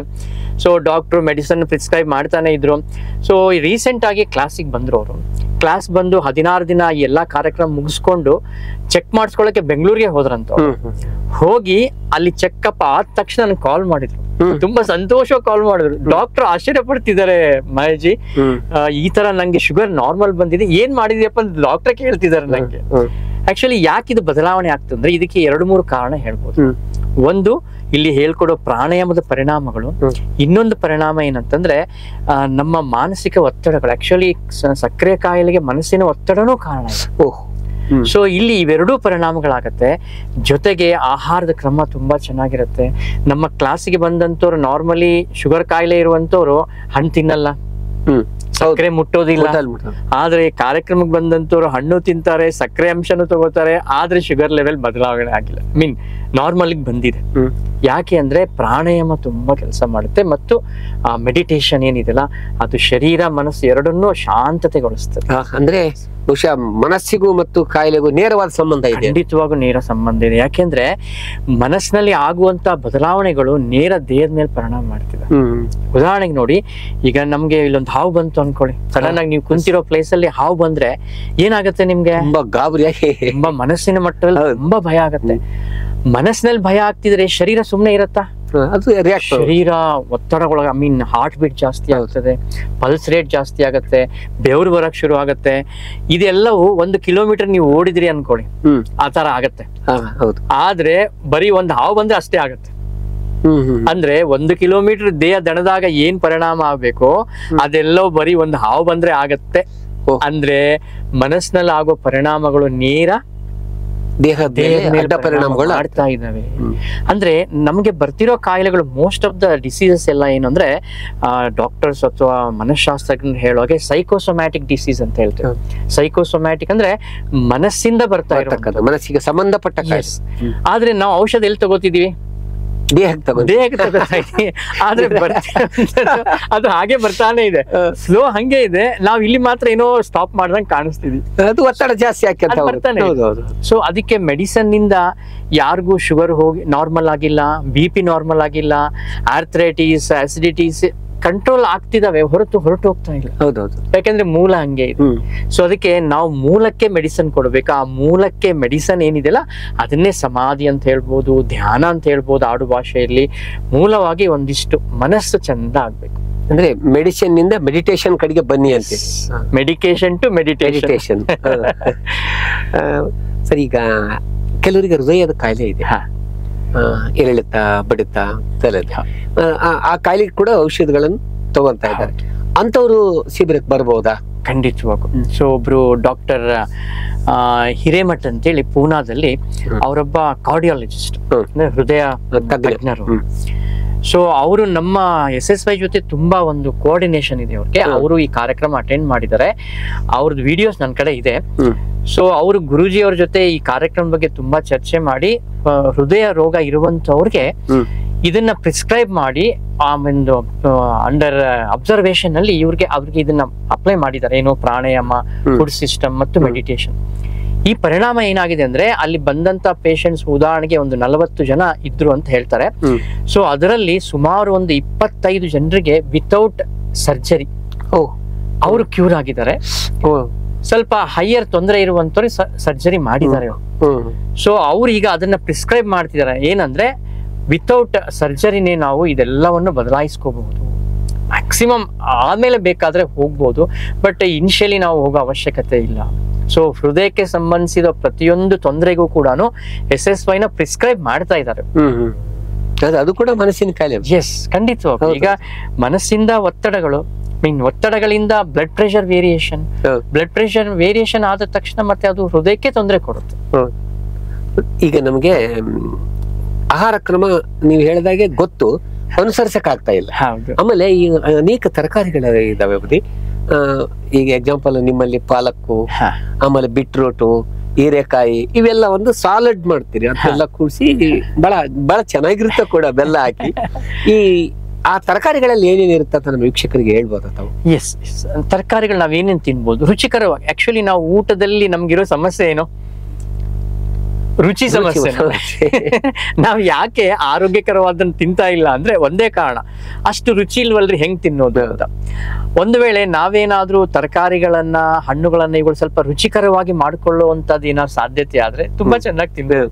ಆಕ್ಚುಲಿ ನಮ್ಮ ಕಾರ್ಯಕ್ರಮದಲ್ಲಿ ಇನಿಷಿಯಲಿ ಜನ ಮೊದಲನೇ ದಿನ ಸ್ವಲ್ಪ ಈ ಆಹಾರವನ್ನ ಪರಿಚಯ ಮಾಡಿದಾಗ ಸ್ವಲ್ಪ ಹಿಂಜರಿಕೆಯಿಂದ ತಗೋತಾರೆ. ಬರ್ತಾ 2-3 ದಿನಕ್ಕೆಲ್ಲ ಏನಾಗ್ಬಿಡುತ್ತೆ ಅಂದ್ರೆ ಅವ್ರಿಗೆ ಆ ಬೇಯಿಸಿದ ಆಹಾರನೇ ಬೇಡ ಅಂತಾರೆ. ಇದನ್ನೇ ತಿನ್ಬಿಡೋಣ ಅನ್ನೋಷ್ಟು ಇಷ್ಟ ಆಗ್ತದೆ. ಸೊ ಏನೇನ್ ತಿನ್ಬಹುದು ನಾವು? ಏನಿಲ್ಲ, ಒಂದ್ ಕ್ಯಾರೆಟ್ ಇರ್ಬೋದು, ಸೌತೆಕಾಯಿ ಇರ್ಬೋದು, ಬೀಟ್ರೂಟ್ ಇರ್ಬೋದು, ಆಮೇಲೆ ಹೀರೆಕಾಯಿ ಆಗಿರ್ಬೋದು, ಮೂಲಂಗಿ ಆಗಿರ್ಬೋದು. ಸೊ ಈ ತರ ಎಲ್ಲಾ ತರಕಾರಿಗಳನ್ನ ನಾವು ತಿನ್ಬೋದು, ಬಟ್ ಕೆಲವೊಂದನ್ನ ತಿನ್ನಕ್ ಆಗಲ್ಲ. ಆದ್ರೆ ಕೆಲವನ್ನ ನಾವು ತುಂಬಾ ರುಚಿಕರವಾಗಿ ತಿನ್ಬೋದು. ಹೇಗೆ? ಉದಾಹರಣೆಗೆ ಕ್ಯಾರೆಟ್ ಅನ್ಕೊಳ್ಳಿ. ಸೊ ಕ್ಯಾರೆಟ್ ನ ಹಾಗೆ ತಿನ್ನೋಕ್ ಆಗಲ್ಲ ನಮ್ಗೆ, ಒಂದ್ ತಿನ್ಬೋದು. ಆದ್ರೆ ಇಷ್ಟು ಸ್ವಲ್ಪ ಆಹಾರವಾಗಿ ನಾವು ತಿನ್ನೋಕ್ ಆಗಲ್ಲ ಅದು. ಆದ್ರೆ ಅದನ್ನ ಆತರ ಬದಲಾಯಿಸ್ಕೋಬಹುದು. ಹೆಂಗೆ ಅಂದ್ರೆ ಕ್ಯಾರೆಟ್ ಅನ್ನು ನಾವು ತುರಿದು ಬಿಟ್ಟು ಅದಕ್ಕೆ ಸ್ವಲ್ಪ ಕೊಬ್ಬರಿ, ಹಸಿ ಕೊಬ್ಬರಿ ತುರಿದು ಹಾಕಿ ಅದ್ರ ಜೊತೆಗೆ ಸ್ವಲ್ಪ ಉಪ್ಪು, ಸ್ವಲ್ಪ ನಿಂಬೆಹಣ್ಣನ್ನ ಸೇರಿಸಿ, ಜೊತೆಗೆ ಸ್ವಲ್ಪ ಒಗ್ಗರಣೆ ಅಂತೀವಲ್ಲ, ಸಾಸಿವೆ ಜೀರಿಗೆ, ಸ್ವಲ್ಪ ಎಣ್ಣೆ ಕಮ್ಮಿ ಇದ್ದು ಒಗ್ಗರಣೆ ಕೊಟ್ರೆ ತುಂಬಾ ರುಚಿ ಅನ್ಸುತ್ತೆ. ಅದನ್ನ ನಾವು ರೊಟ್ಟಿ ಚಪಾತಿನಲ್ಲಿ ತಿನ್ಬಹುದು. ಹಸಿದೆ ತುಂಬಾ ಟೇಸ್ಟಿ ಆಗಿರುತ್ತೆ. ಅದ್ರ ಜೊತೆಗೆ ಮೂಲಂಗಿನೇ ಅನ್ಕೊಳ್ಳಿ, ಮೂಲಂಗಿನ ನಾವು ಹಸಿಯಾಗಿ ತಿನ್ನೋದು ಸ್ವಲ್ಪ ಕೆಲವ್ರಿಗೆ ಇರುತ್ತೆ, 1-2-3 ತಿನ್ಬೋದು ಪೀಸ್ಗಳಷ್ಟೇ, ಹೊರತು ಇಡೀ ಮೂಲಂಗಿನೇ ತಿನ್ನಕ್ಕಾಗಲ್ಲ. ಬಟ್ ಇಲ್ಲಿ ನಮ್ಗೆ ಗುರುಗಳು ಏನ್ ಕೊಟ್ಟಿದಾರಲ್ಲ, ಸೊ ಅದನ್ನ ಹೇಗ್ ತಿನ್ಬೋದು ಅಂದ್ರೆ ತುರಿದು ಬಿಟ್ಟು, ಅಂದ್ರೆ ಹೆರ್ಚ್ಬಿಟ್ಟು ಮೊಸರಲ್ಲಿ ಒಂದು 15 ನಿಮಿಷ ಹಾಕಿ ಬಿಟ್ರೆ, ಸ್ವಲ್ಪ ಉಪ್ಪು ಹಾಕಿ ಸ್ವಲ್ಪ ಒಗ್ಗರಣೆ ಹಾಕಿ ಕೊಟ್ರೆ ಅಮೃತ ಅನ್ಸುತ್ತೆ. ಯಾರಾದ್ರೂ ಇಷ್ಟಪಟ್ಟು ತಿಂತಾರೆ. ನನ್ ಮಗನ್ಗೆ ಮೂಲಂಗಿ ಬಹಳ ಇಷ್ಟ, ಆತರ ಮಾಡಿಕೊಟ್ರೆ, ಯಾಕಂದ್ರೆ ಆ ರುಚಿ ಆತರ ಇದೆ ಅದು. ಅಂದ್ರೆ ಬಹುಶಃ ನಮ್ಗೆ ಅದ್ರ ಪರಿಚಯನೇ ಆಗಿಲ್ಲ. ಈ ಪರಿ ಕುದಿಸ್ತೀವಿ ಅಂದ್ರೆ 4 ಸೀಟಿ ಉದಿಸ್ಬಿಡ್ತೀವಿ ಒಳಗಾಕಿ, ಏನಿಲ್ಲ ಮೆತ್ತಗ. ಈಗ ನೋಡಿ, ಉದಾಹರಣೆಗೆ ನಮ್ಮನ್ನೇ, ಈಗ ನನ್ನನ್ನೇ ಒಂದು ಕುಕ್ಕರ್ ಅಲ್ಲಿ ಹಾಕಿ ಕುದಿಸ್ಬಿಟ್ಟು ಆಮೇಲೆ ಮುಚ್ಚಳ ತೆಗೆದ್ರೆ ನಾ ಏನಾಗಿರ್ತೀನಿ, ಬೆಂದೋಗಿರ್ತೀನಿ. ಅಂದ್ರೆ ನಾವು ತಿಂತಿರೋದು ಏನ್ ಹೇಳಿ, ಬೆಂದಿರೋದಂತ ತಿಂತಾ ಇದ್ವಿ, ಬೇರೆ ಏನೂ ಇಲ್ಲ. ಅಂದ್ರೆ ಈಗ ನಮ್ಮನ್ನ ಕುದಿಸಿದ್ರೆ ನಾವು ಪ್ರಾಣ ರಹಿತರ, ಅಂದ್ರೆ ಡೆಡ್ ಆಗ್ಬಿಡ್ತೀವಿ. ಹಾಗಾದ್ರೆ ನಾವು ತಿಂತಿರೋ ಆಹಾರನು ಏನ್ ಅನ್ಬೋದು, ಹಾಗಾದ್ರೆ ನಾವು ಅದು ಸತ್ತೋಗ್ಬಿಡುತ್ತೆ. ಅನ್ನೋಕ್ಕಿಂತನೂ ಬೆಟರ್ ವರ್ಡ್ ಪ್ರಾಣ ರಹಿತವಾಗಿರೋದನ್ನ ತಿಂತೀವಿ. ಈ ಸತ್ತೋಗಿದಂತ ಚೆನ್ನಾಗ್ ಅನ್ಸಲ್ಲ ನೋಡಿ, ಅಂದ್ರೆ ಪ್ರಾಣ ರಹಿತವಾಗಿರೋದನ್ನ ತಿಂತಾ ಇದ್ವಿ. ಅದರಿಂದ ಏನಾಗ್ತಿದೆ ಅಂದ್ರೆ ನಮ್ಗೆ ಪ್ರಾಣ ದಿನ ದಿನಕ್ಕೂ ಹೆಚ್ಚಾಗ್ತಾ ಇಲ್ಲ ನೋಡಿ. ಯಾರಿಗಾದ್ರೂ ಅನ್ಸಿದ್ಯಾ ನನ್ ಪ್ರಾಣ ಜಾಸ್ತಿ ಆಗಿದೆ ಅಂತ ಯಾರಿಗಾರು ಅನಿಸ್ತಿದ್ಯಾ? ಅನಿಸ್ತಾ ಇಲ್ಲ. ಆದ್ರೆ ತರಕಾರಿ ಹಣ್ಣು ತಿಂದು ನೋಡಿ, ಸ್ವಲ್ಪ ಪ್ರಾಣಾಯಾಮ ಅಭ್ಯಾಸ ಮಾಡಿ ನೋಡಿ, ನಿಮ್ಮ ಪ್ರಾಣ ಈಗಿರೋ ಸ್ಥಿತಿಗಿಂತ ಹೆಚ್ಚಾಗಿಲ್ಲ ಅಂದ್ರೆ ಕೇಳಿ. ಹೆಂಗ್ ಗೊತ್ತಾಗತ್ತೆ ನಿಮ್ಗೆ ಹೆಚ್ಚಾಗಿದೆ ಅಂತ? ಹೆಂಗ್ ಗೊತ್ತಾಗತ್ತೆ ಅಂದ್ರೆ ನಿಮ್ಮ ದೇಹದ ಬದಲಾವಣೆಗಳು, ನಿದ್ದೆ ಚೆನ್ನಾಗಿ ಬರಕ್ ಶುರು ಆಗುತ್ತೆ. ನಿದ್ದೆ ಜಾಸ್ತಿ ಇದ್ದವ್ರಿಗೆ ನಿದ್ದೆ ಕಡಿಮೆ ಆಗ್ತದೆ. ನಿಮ್ಮ ಆಕ್ಟಿವಿಟೀಸ್ ಏನಿರತ್ತಲ್ಲ, ದಿನಕ್ಕೆ ಒಂದು 4 ತಾಸು ಕೆಲಸ ಮಾಡಿದ್ರೆ ಟಯರ್ಡ್ ಫೀಲ್ ಆಗ್ತಿದ್ರೆ ನೀವು 8 ತಾಸು ಕೆಲಸ ಮಾಡಿದ್ರು ಟಯರ್ಡ್ ಅನ್ಸಲ್ಲ. ದೇಹದಲ್ಲಿ ಎಷ್ಟೋ ಕಾಯಿಲೆಗಳು ಹೋಗಿರೋ ಅನುಭವ ನಿಮ್ಗೆ ಆಗತ್ತೆ. ಇದೆಲ್ಲ ಏನು ಲಕ್ಷಣ ಅಂದ್ರೆ ನಿಮ್ಮ ಪ್ರಾಣ ಚೆನ್ನಾಗ್ ಆಗ್ತಿದೆ ಅಂತ. ಖಂಡಿತವೂ. ಈಗ ಕೊನೆ ಪ್ರಶ್ನೆ, ಬಹುಶಃ ಈ ಮಹಿಳೆಯರಿಗೆ ಬದಿ ತುಂಬಾ ತಲೆವು, ತುಂಬಾ ಕಡೆ ತೋರಿಸ್ತಾರೆ. ನನ್ನ ಗೊತ್ತಿದ್ದವರೊಬ್ರು MR ಮಾಡಿಸಿದ್ರು, ಅಲ್ಲಿ ಏನು ಇಲ್ಲ, ನಾರ್ಮಲ್. ಹಾಗಿದ್ರೆ ತಲೆನೋವು ಎಲ್ಲಿಂದ ಬರುತ್ತಾ? ಅಂದ್ರೆ ಆ ತಲೆನೋವು, ಅಂತ ತಲೆನೋವುಗಳನ್ನ, ಆತರ ಮಾನಸಿಕ ಒತ್ತಡಗಳನ್ನ ಹೇಗೆ ಸಿಗುತ್ತಲ್ಲಿ ಇದ್ ಮಾಡ್ಕೋಬಹುದು? ಇದು ಸಿಂಪಲ್ ನೋಡಿ. ಇದೆಲ್ಲ ಈಗ ಮೆಡಿಕಲ್ ಒಂದು ಟೆಸ್ಟ್ ಗಳಿಂದಾನು ಎಲ್ಲಾ ಸ್ಕ್ಯಾನ್ ಮಾಡಿದ್ರು ಏನು ಇಲ್ಲ ಅಂದಾಗ ಇದಕ್ಕೆ ಒಂದೇ ಕಾರಣ ಅಂದ್ರೆ ಸೈಕೋಸೊಮ್ಯಾಟಿಕ್ ಅಂತ. ಅದು ಸುಮ್ನೆ ಮನಸ್ಸಿನಲ್ಲಿ ಏನೋ ಒತ್ತಡಗಳಿಂದ ಅದು ಪರಿಣಾಮಗಳಾಗ್ತಾ ಇರುತ್ತೆ. ಸೊ ಇದಕ್ಕೆಲ್ಲದಕ್ಕೂ ಪರಿಹಾರ ಏನಂದ್ರೆ ಸಿಂಪ್ಲೆಸ್ಟ್, ಒಮ್ಮೆ ಈ ಒಂದು ಕಾರ್ಯಕ್ರಮಕ್ಕೆ ಬಂದ್ರೆ ಆ ಮೈಗ್ರೇನ್ ಪ್ರಾಬ್ಲಮ್ ಇರ್ಬೋದು, ಅಥವಾ ಹೆಣ್ಮಕ್ಳಿಗೆ ಏನು ಹಾರ್ಮೋನ್ ಇಂಬ್ಯಾಲೆನ್ಸಸ್ ಇರುತ್ತೆ ಅದು ಆಗಿರ್ಬೋದು. ಮುಖ್ಯವಾಗಿ ಹೆಣ್ಮಕ್ಳಿಗೆ ಆರ್ಥರೈಟಿಸ್ ಸಮಸ್ಯೆಗಳು, ಅಂದ್ರೆ ಕೀಲ್ ನೋವುಗಳು, ಕುತ್ಕೊಂಡ್ರೆ ಹೇಳಕ್ಕಾಗಲ್ಲ. ಈಗ ಬ್ಯಾಚ್ ನಡೀತಾ ಇದೆ, ಈಗ ಅವ್ರ ಕ್ಲಾಸಿಗೆ ಬಂದಿದ್ದಾರೆ. She suffering with arthritis only. So ಖಂಡಿತ ನಾ ಹೇಳ್ತೀನಿ, ಅವ್ರಿಗೆ ವಿತಿನ್ 10 days ಒಳಗೆ ಅವರು ತುಂಬಾನೇ ಬದಲಾವಣೆ ಕಾಣಿಸ್ತದ. ಅವ್ರಿಗೆ ಇಲ್ಲಿ ಮಾನ್ವಿಯಲ್ಲಿ ಕಾರ್ಯಕ್ರಮ ಮಾಡಿದಾಗ ಒಬ್ರು ಅಮ್ಮ ಸುಜಾತ ಅಂತ ಅವ್ರ ಹೆಸರು, ಅವರು ಕ್ಲಾಸಿಗೆ ಬಂದದ್ ದಿನ ಹೇಗಿತ್ತು ಸಮಸ್ಯೆ ಅವ್ರಿಗೆ ಅಂದ್ರೆ ಕುತ್ಕೊಳ್ಳೋಕ್ಕೂ ಕಣ್ಣಲ್ಲಿ ನೀರ್ ಬರ್ತಿತ್ತು, ಎದ್ ನಿಲ್ಲೋಕ್ಕೂ ಕಣ್ಣಲ್ಲಿ ಏನ್ ಅವ್ರಿಗೆ. ಅಂತವ್ರು ಎಷ್ಟು ಬದಲಾವಣೆ ಆಗಿದ್ದಾರೆ ಅಂದ್ರೆ ಈಗ ನಮ್ಮ ಕಾರ್ಯಕ್ರಮ ಮಾನ್ವಿಯಲ್ಲಿ ನಡೆದಾಗ ಆರಾಮಾಗಿ ಬಂದು ಸೇವೆ ಮಾಡ್ತಾರಲ್ಲಿ, ಅಷ್ಟು ಅವರಲ್ಲಿ ಚೇಂಜ್ ಆಗಿದೆ. ಅವ್ರ ಮನೆಯವರು ಒಮ್ಮೆ ಭೇಟಿಯಾಗಿ ಹೇಳಿದ್ರು, ನಿಮ್ಗೆ ಎಷ್ಟು ಧನ್ಯವಾದ ಹೇಳಿದ್ರು ಕಮ್ಮಿ, ನಾನು ಹಾಸ್ಪಿಟಲ್ ಹೋಗದೇ ಹಾಸ್ಪಿಟಲ್ ಇಲ್ಲ, ಅಷ್ಟು ಖರ್ಚು ಮಾಡ್ಕೊಂಡಿನಿ, ಆದ್ರೆ ಇವತ್ತು ನನ್ನ ಹೆಂಡತಿ ತುಂಬಾ ಆರಾಮಾಗಿದ್ದಾಳೆ, ಧನ್ಯವಾದ ಅಂತ ಹೇಳು. ಅದನ್ನ ಕೇಳಿದಾಗ ತುಂಬಾ ಸಂತೋಷ ಅನ್ಸುತ್ತೆ. ಅಂದ್ರೆ ಜನರಿಗೆ ಇದೊಂದು ಒಳ್ಳೆ ಪರಿಣಾಮಗಳನ್ನ ಕೊಡ್ತಾ ಇದೆ. ಸೊ ಇದೆಲ್ಲ ಚೆನ್ನಾಗಿ ಆಗ್ತಿದೆ. ಒಂದು ಮರೆತಿದ್ದೆ ಬದಿನ ಮತ್ತೊಮ್ಮೆ ನೆನಪಾಯ್ತು. ಈಗ 13 ದಿನ ಇಲ್ಲ ಆದ್ಮೇಲೆ 3 ದಿನ AMC ಅಂತ ಮಾಡ್ತೀವಿ. ಇದಕ್ಕೂ ಅದಕ್ಕೂ ಏನ್ ವ್ಯತ್ಯಾಸ ಇದೆ? ಖಂಡಿತ. ಸೊ ಇದು ನಾವೇನ್ ಕಲಿತೀವಲ್ಲ 13 ದಿನ, ಇದು ಪಾಠಗಳು, ಅಂದ್ರೆ ಥಿಯರಿಯಾಟಿಕ್ ಆಗಿ ಗುರುಗಳು ಇದನ್ನ ಪರಿಚಯ ಮಾಡ್ತಾರೆ. ನೋಡಿ, ನಾವು ನೇರವಾಗಿ ಯಾವುದೇ ವಿಚಾರ ಆಗಿರ್ಬೋದು ಅದ್ರ ಬಗ್ಗೆ ಫಸ್ಟ್ ನಾಲೆಡ್ಜ್ ತಗೋಬೇಕಾಗ್ತದೆ, ಆಮೇಲೆ ಅದನ್ನ ನಾವು ಅಪ್ಲೈ ಮಾಡ್ಕೊಳಕ್ ಆಗ್ತದೆ. ಸೊ ಗುರುಜಿ ಇಲ್ಲಿ ನಮ್ಗೇನ್ ಕೊಟ್ಟಿ ಅಂದ್ರೆ ಥಿಯರಿಯಾಟಿಕ್ ಆಗಿ ಪಾಠಗಳನ್ನ ಹೇಳಿದ್ದಾರೆ. ಆ ಪಾಠಗಳನ್ನ ನಾವೇನ್ ಕಲಿತೀವಲ್ಲ ಅದ್ರದ ಅನುಭವವನ್ನ ಅಲ್ಲಿ ಕೊಡ್ತಾರೆ. ಓಕೆ, ನಾವು ಮುಖ್ಯವಾಗಿ ಪ್ರಿನ್ಸಿಪಲ್ಸ್ ಏನಿದೆ ಅಂದ್ರೆ ನಾನು ಯಾರು ಅನ್ನೋದನ್ನ ತಿಳ್ಕೊತೀವಿ, ನನ್ನ ಜವಾಬ್ದಾರಿಗಳೇನಿದೆ ಅಂತ ಅರ್ಥಕೋತೀವಿ, ಲೀಡರ್ ಮತ್ತು ಫಾಲೋವರ್ಗಿರುವಂಥ ವ್ಯತ್ಯಾಸ ಏನಂತ ಗೊತ್ತಾಗ್ತದೆ. ಹಾಗೆ ಸಂತೋಷವಾಗಿರೋದು ಏನು ಅನ್ನೋದನ್ನು ಗುರುಜಿ ಒಂದು ಲೆಸನ್ ಆಗಿ ಕೊಟ್ಟಿದ್ದಾರೆ. ಸೊ ಅದನ್ನೇನು ಕಲ್ತ್ಕೋತೀವಲ್ಲ ಅದು ತಿಳುವಳಿಕೆ ಆಯ್ತು. ಆ ತಿಳುವಳಿಕೆ ಅನುಭವದಲ್ಲಿ ಬರಬೇಕಲ್ಲ, ಆ ಅನುಭವದಲ್ಲಿ ಬರೋದಕ್ಕೆ ಗುರೂಜಿ ನಮ್ಗೆ ಕೊಟ್ಟಿರುವಂತ ಸಾಧನೆನೇ ರಿಟ್ರೀಟ್ ಅಂತವೆ. ಇದು ಆ ಏಮ್ಸ್ ಅನ್ನೋದು ಪದ ಬಳಕೆ ಜಾಸ್ತಿ ಆಗಿದೆ, ಆ ನಿತ್ಯ ಸಮಾಧಿ ಯೋಗ ಅಂತ ಹೇಳ್ತೀವಿ. ಓಕೆ, ಸೊ ಮುಖ್ಯವಾಗಿ ಗುರೂಜಿ ಏನ್ ಕೊಟ್ಟಿದ್ದಾರೆ ಅದೊಂದು ನಾನು ಹೇಳಿಕ್ಕೆ ಇಷ್ಟಪಡ್ತೀನಿ. ಸೊ ಏನನ್ನ ಹೇಳ್ಕೊಡ್ತಿದ್ದಾರೆ ಅಂದ್ರೆ, ನಾರ್ಮಲಿ ನಾವು ಕಾರಣಗಳಿಂದ ಸಂತೋಷವಾಗಿರ್ತೀವಿ, ಕಾರಣರಹಿತವಾಗಿ ಸಂತೋಷ ಇಲ್ಲ. ಹೌದು, ಏನೋ ಸಿಕ್ಕರು ಖುಷಿ ಆಗ್ಬಿಡ್ತೀವಿ, ಹೋದ್ರೆ ದುಃಖ ಆಗ್ಬಿಡುತ್ತೆ. ಈವನ್ ಸಿಕ್ಕಾಗನು ಖುಷಿ ಎಷ್ಟ್ ದಿನ ಇರುತ್ತೆ? ಸ್ವಲ್ಪ ತಾತ್ಕಾಲಿಕ ಅಷ್ಟೇ. ಈಗ ಒಂದು ಗಾಡಿ ತಗೋತೀರಾ ಅನ್ಕೊಳ್ಳಿ, ಎಷ್ಟ್ ದಿನ ಸಂತೋಷವಾಗಿರ್ತೀರಾ ನೀವು? ಬಹಳ ಅಂದ್ರೆ ಒಂದು ವಾರ ಅಷ್ಟೇ. ಹೆಣ್ಮಕ್ಳು ಬಂಗಾರ ತಗೋತಾರೆ, ಗೋಲ್ಡ್ ನೆಕ್ಲೆಸ್ ಏನೋ ತಗೋತಾರೆ, ತಗೊಂಡು ಎಷ್ಟು ದಿನ ಸಂತೋಷವಾಗಿರ್ತಾರೆ? ಎಷ್ಟು ದಿನ ಅಂದ್ರೆ ಅದನ್ನ ಯಾರ್ಯಾರು ನೋಡ್ಬೇಕೋ ಅದ್ ನೋಡುವ, ಆಮೇಲೆ ಅದನ್ನ ಹಾಕೊಳ್ಳೋದು ಇಲ್ಲ ಅವರು. ಸೊ ಈ ತರ ಸಮ್ ರೀಸನ್ಸ್ ಇಂದ ನಾವು ಸಂತೋಷವಾಗಿದ್ದೀವಿ. ಈ ತರ ಹೇಳಿದಾಗ ಒಬ್ರು ಕೇಳಿದ್ರು ನಂಗೆ, ಹೌದಲ್ವಾ, ಮತ್ತೆ ನಾವು ಸಂತೋಷವಾಗಿರೋಕೆ ಒಂದು ಕಾರಣ ಇಲ್ದೆ ಹೆಂಗ್ರಿ ಸಂತೋಷವಾಗಿರ್ತೀರಾ ಅಂತ ಕೇಳಿದ್ರು. ಸರಿನೇ, ಅವ್ರು ಹೇಳೋ ಪ್ರಕಾರ ನಾವು ಯೋಚನೆ ಮಾಡೋದಾದ್ರೆ, ಕಾರಣಗಳಿಂದ ನಾವು ಸಂತೋಷವಾಗಿದ್ದೀವಿ ಅನ್ನೋದಾದ್ರೆ, ಇಷ್ಟೊತ್ತಿಗೆ ನಮ್ಗೆ ಎಷ್ಟೋ ಕಾರಣಗಳಾಗೋಗಿದೆ ನಮ್ಮ ಲೈಫಲ್ಲಿ. ಅಂದ್ರೆ ನಾವೆಷ್ಟು ಸಂತೋಷವಾಗಿರ್ಬೇಕಾಗಿತ್ತು? ಸಂತೋಷನೇ ನಾವಾಗಿರ್ಬೇಕಾಗಿತ್ತು ಅಲ್ವಾ? ಹಂಗಿದೀವಾ? ಇಲ್ಲ. ಅಂದ್ರೆ ಉದಾಹರಣೆಗೆ ನೋಡಿ, ಇವಾಗ ಒಂದ್ ಲಾಡು ತಿಂದ್ರೆ ಸಂತೋಷ ಆಗತ್ತೆ, ಸ್ವಲ್ಪ ಮನ್ಸಿಗೆ ಹಿತ ಅನ್ಸುತ್ತೆ, ಖುಷಿ ಅನ್ಸುತ್ತೆ, ಒಂಥರ ಮನಸ್ಸಿಗೆ ಕೆಮಿಕಲ್ ಚೇಂಜಸ್ ಇಂದ ಹಿತ ಅನ್ಸುತ್ತೆ. ಅಂದ್ರೆ ಒಂದು ಲಾಡುನಿಂದ ನಿಮ್ಗೆ ಹಿತ ಆಯ್ತು, 2 ಲಾಡು ತಿಂದ್ರೆ ಡಬಲ್ ಆಗತ್ತಲ್ಲ, 5 ತಿಂದ್ರೆ ಇಲ್ಲ 5ರಷ್ಟು ಆಗಲ್ಲ, ಉಲ್ಟಾ ಆಗ್ಬಿಡುತ್ತೆ 5ರಷ್ಟು ತಿಂದ್ಬಿಟ್ರೆ. ಅಂದ್ರೆ ಕಾರಣಗಳಿಂದ ನಾವು ಸಂತೋಷವಾಗಿರೋದೇ ಜೀವನ ಅನ್ಕೊಳ್ತಿದೀವಲ್ಲ, ಇದು ತಪ್ಪಿದು. ಹಾಗಾದ್ರೆ ಮತ್ತೆ ಹೆಂಗೆ ಸಂತೋಷವಾಗಿರೋದು? ಕಾರಣರಹಿತವಾಗಿ ಸಂತೋಷವಾಗಿ ಇರ್ಬೇಕಂತ. ಅದು ನಮ್ಮ ಸ್ವರೂಪನೂ ಹೌದು. ಹೇಗೆ ನೋಡಿ, ಉದಾಹರಣೆಗೆ ಮಕ್ಕಳು ಯಾವ ಕಾರಣಕ್ಕೆ ಸಂತೋಷವಾಗಿದ್ದಾರೆ ಹೇಳಿ? ಕಾರಣನೇ ಇಲ್ಲ. ನೀವ್ ಯಾವ್ದಾರ ಒಂದ್ ಮಗು ಕೇಳಿ, ಯಾಕಪ್ಪ ನೀನ್ ಸಂತೋಷವಾಗಿದ್ಯ ಅಂದ್ರೆ ಏನಂತಾರೆ? ಆ ಮಗು ಏನನ್ನತ್ತೆ? ಏನು ಅನ್ನಲ್ಲ, ನಿಮ್ಮನ್ನು ವಿಚಿತ್ರವಾಗಿ ನೋಡುತ್ತೆ. ಇವ್ರು ಯಾಕೆ ಈ ಕ್ವಶನ್ ಕೇಳ್ತಾರೆ ನಂಗೆ ಅಂತ. ಅಂದ್ರೆ ಮಗು ಸಂತೋಷವಾಗಿದ್ದೀನಿ ಅಂತ ಗೊತ್ತಿಲ್ದೇನೆ ಸಂತೋಷವಾಗಿದೆ. ಮತ್ತೆ ಹಾಗಾದ್ರೆ ನಾವು ಈ ಕಾರ್ಯಕ್ರಮದ ಏನಾಗ್ತೀವಿ ಅಂದ್ರೆ, ನಮ್ಮ ಮಗುತ್ವನ ಮತ್ತೆ ಪಡ್ಕೋತೀವಿ. ಕಳ್ಕೊಂಡ್ಬಿಟ್ಟಿವಲ್ಲ ಮಗುತ್ವ. ಆಕ್ಚುಲಿ ಮನುಷ್ಯನ ಜೀವನ ಮುಗ್ಧತೆಯಿಂದ ಆಗ್ಬೇಕಾಗಿತ್ತು, ಆದ್ರೆ ಇವತ್ತು ಬುದ್ಧಿವಂತಿಕೆಯಿಂದ ಆಗ್ತಾ ಇದೆ. ಮುಗ್ಧತೆ ಅನ್ನೋದು ಏನಪ್ಪಾ ಅಂದ್ರೆ, ಜೀವನದಲ್ಲಿ ಒಂದು ಪ್ರೇಮ. ಮಗು ನೋಡಿ ಹೆಂಗಿರುತ್ತೆ, ಎಷ್ಟು ಆನಂದವಾಗಿರುತ್ತೆ. ಅವಾಗ ತಾನೇ ಜಗಳ ಮಾಡ್ತದೆ ಯಾರ ಜೊತೆಗೋ, ಆದ್ರೆ ಮರುಗಳಿಗೇನಲ್ಲೇ ಆರಾಮಾಗೇ ಇರುತ್ತೆ, ಹಠ ಮಾಡುತ್ತೆ, ಎಲ್ಲಾನು ಮಾಡ್ತಿರತ್ತೆ. ಆತರ ನಾವು ಇರ್ಬೋದಲ್ಲ? ಇರಲ್ಲ. ಆದ್ರೆ ಇರಕ್ ಆಗ್ತಿಲ್ಲ ನಮ್ಗೆ. ಯಾಕೆ ಅಂದ್ರೆ ತಿಳ್ಕೊಂಡಿಲ್ಲ ಕೆಲವೊಂದು. ನಾವು ಏನ್ ತಿಳ್ಕೊತೀವಲ್ಲ, ಅದು ನಮ್ಮ ಬಗ್ಗೆ ಎಷ್ಟು ತಿಳ್ಕೊತೀವೋ ಅದಷ್ಟು ಅದ್ಭುತವಾದನ್ನೇ ಕೊಡುತ್ತೆ. ಇದನ್ನೇ ಆಧ್ಯಾತ್ಮ, ಆತ್ಮಜ್ಞಾನ, ಈ ತರ ಬೇರೆ ಬೇರೆ ಪದಗಳಲ್ಲಿ ಹೇಳಿದ್ದಾರೆ. ಸೊ ಒಂದೇ ವೃತ್ತ ಅಂತ ಹೇಳ್ತೀನಿ. ಸೊ ರಾಮ, ಅಯೋಧ್ಯೆ ರಾಜಕುಮಾರ. ಈಗ ರಾಮನ ಬಗ್ಗೆ ತುಂಬಾ ಒಂದು ವಿಷಯ ನಡೀತಾ ಇದೆ. ಸೊ ರಾಮ ಚಿಕ್ಕ ಹುಡುಗ ಇದ್ದಾಗ ಅವನ ತಂದೆ ದಶರಥ ಮಹಾರಾಜರು ಸೊ ವಿದ್ಯೆ ಕಲಿಸೋಕಂತೇಳಿ ಗುರುಗಳ ಹತ್ರ ಕಳ್ಸಿದ್ರಂತ. ಸೊ ಗುರುಗಳ ಆಶ್ರಮಕ್ಕೆ ಹೋದ.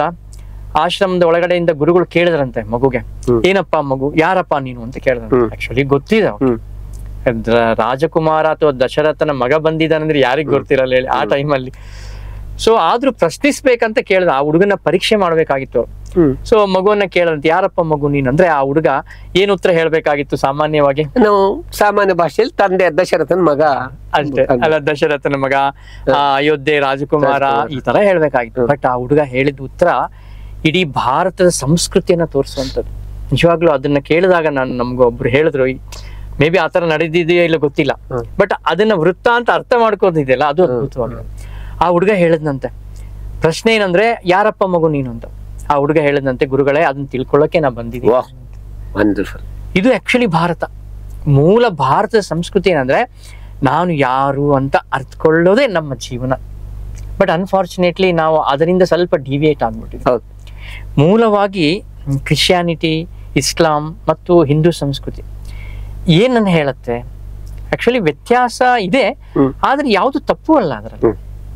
ಕ್ರಿಶ್ಚಿಯಾನಿಟಿ ಏನ್ ಹೇಳುತ್ತೆ ಅಂದ್ರೆ, ಮನುಷ್ಯನನ್ನ ಏನಂತ ತೋರಿಸುತ್ತೆ ಅಂದ್ರೆ, ಇವರ ಸಿನ್ನರ್ ಅಂತ ಹೇಳುತ್ತೆ. ಅಂದ್ರೆ ನೀನೊಬ್ಬ ಪಾಪಿ, ಅದಕ್ಕೆ ಈ ಜಗತ್ತಿಗೆ ನೀನ್ ಬಂದಿದ್ಯಾ, ಸೊ ನೀನು ಕ್ರಿಸ್ತನನ್ನ ಪೂಜೆ, ನೀನ್ ಆರಾಧಿಸು ಅಂದ್ರೆ ನೀನ್ ಮತ್ತೆ ನಿನ್ನ ದೈವಲೋಕಕ್ಕೆ ಹೋಗ್ತೀಯಾ ಅಂತ ಹೇಳತ್ತೆ.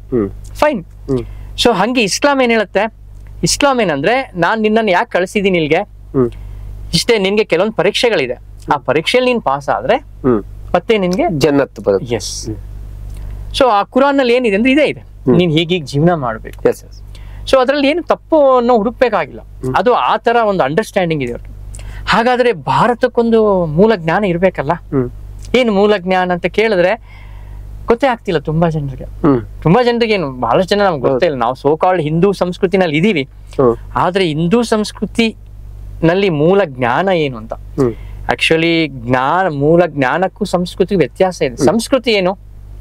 ನಾವು ಜೀವನ ಮಾಡ್ತಿರೋ ಶೈಲಿಗಳು, ಏನು ಕುಂಕುಮ ಹಚ್ಕೊಳ್ಳೋದಿರ್ಬೋದು, ಪ್ರತಿನಿತ್ಯ ದೇವರ ಸ್ಮರಣೆ ಮಾಡೋದಿರ್ಬೋದು, ದೇವಸ್ಥಾನಕ್ಕೆ ಹೋಗೋದಿರ್ಬೋದು, ಅಥವಾ ನಮ್ಮ ಹಬ್ಬಗಳ ಆಚರಣೆಗಳಿರ್ಬೋದು, ಇವೆಲ್ಲಾನು ಸಂಸ್ಕೃತಿ ಅಂತ ಹೇಳ್ತೀವಿ.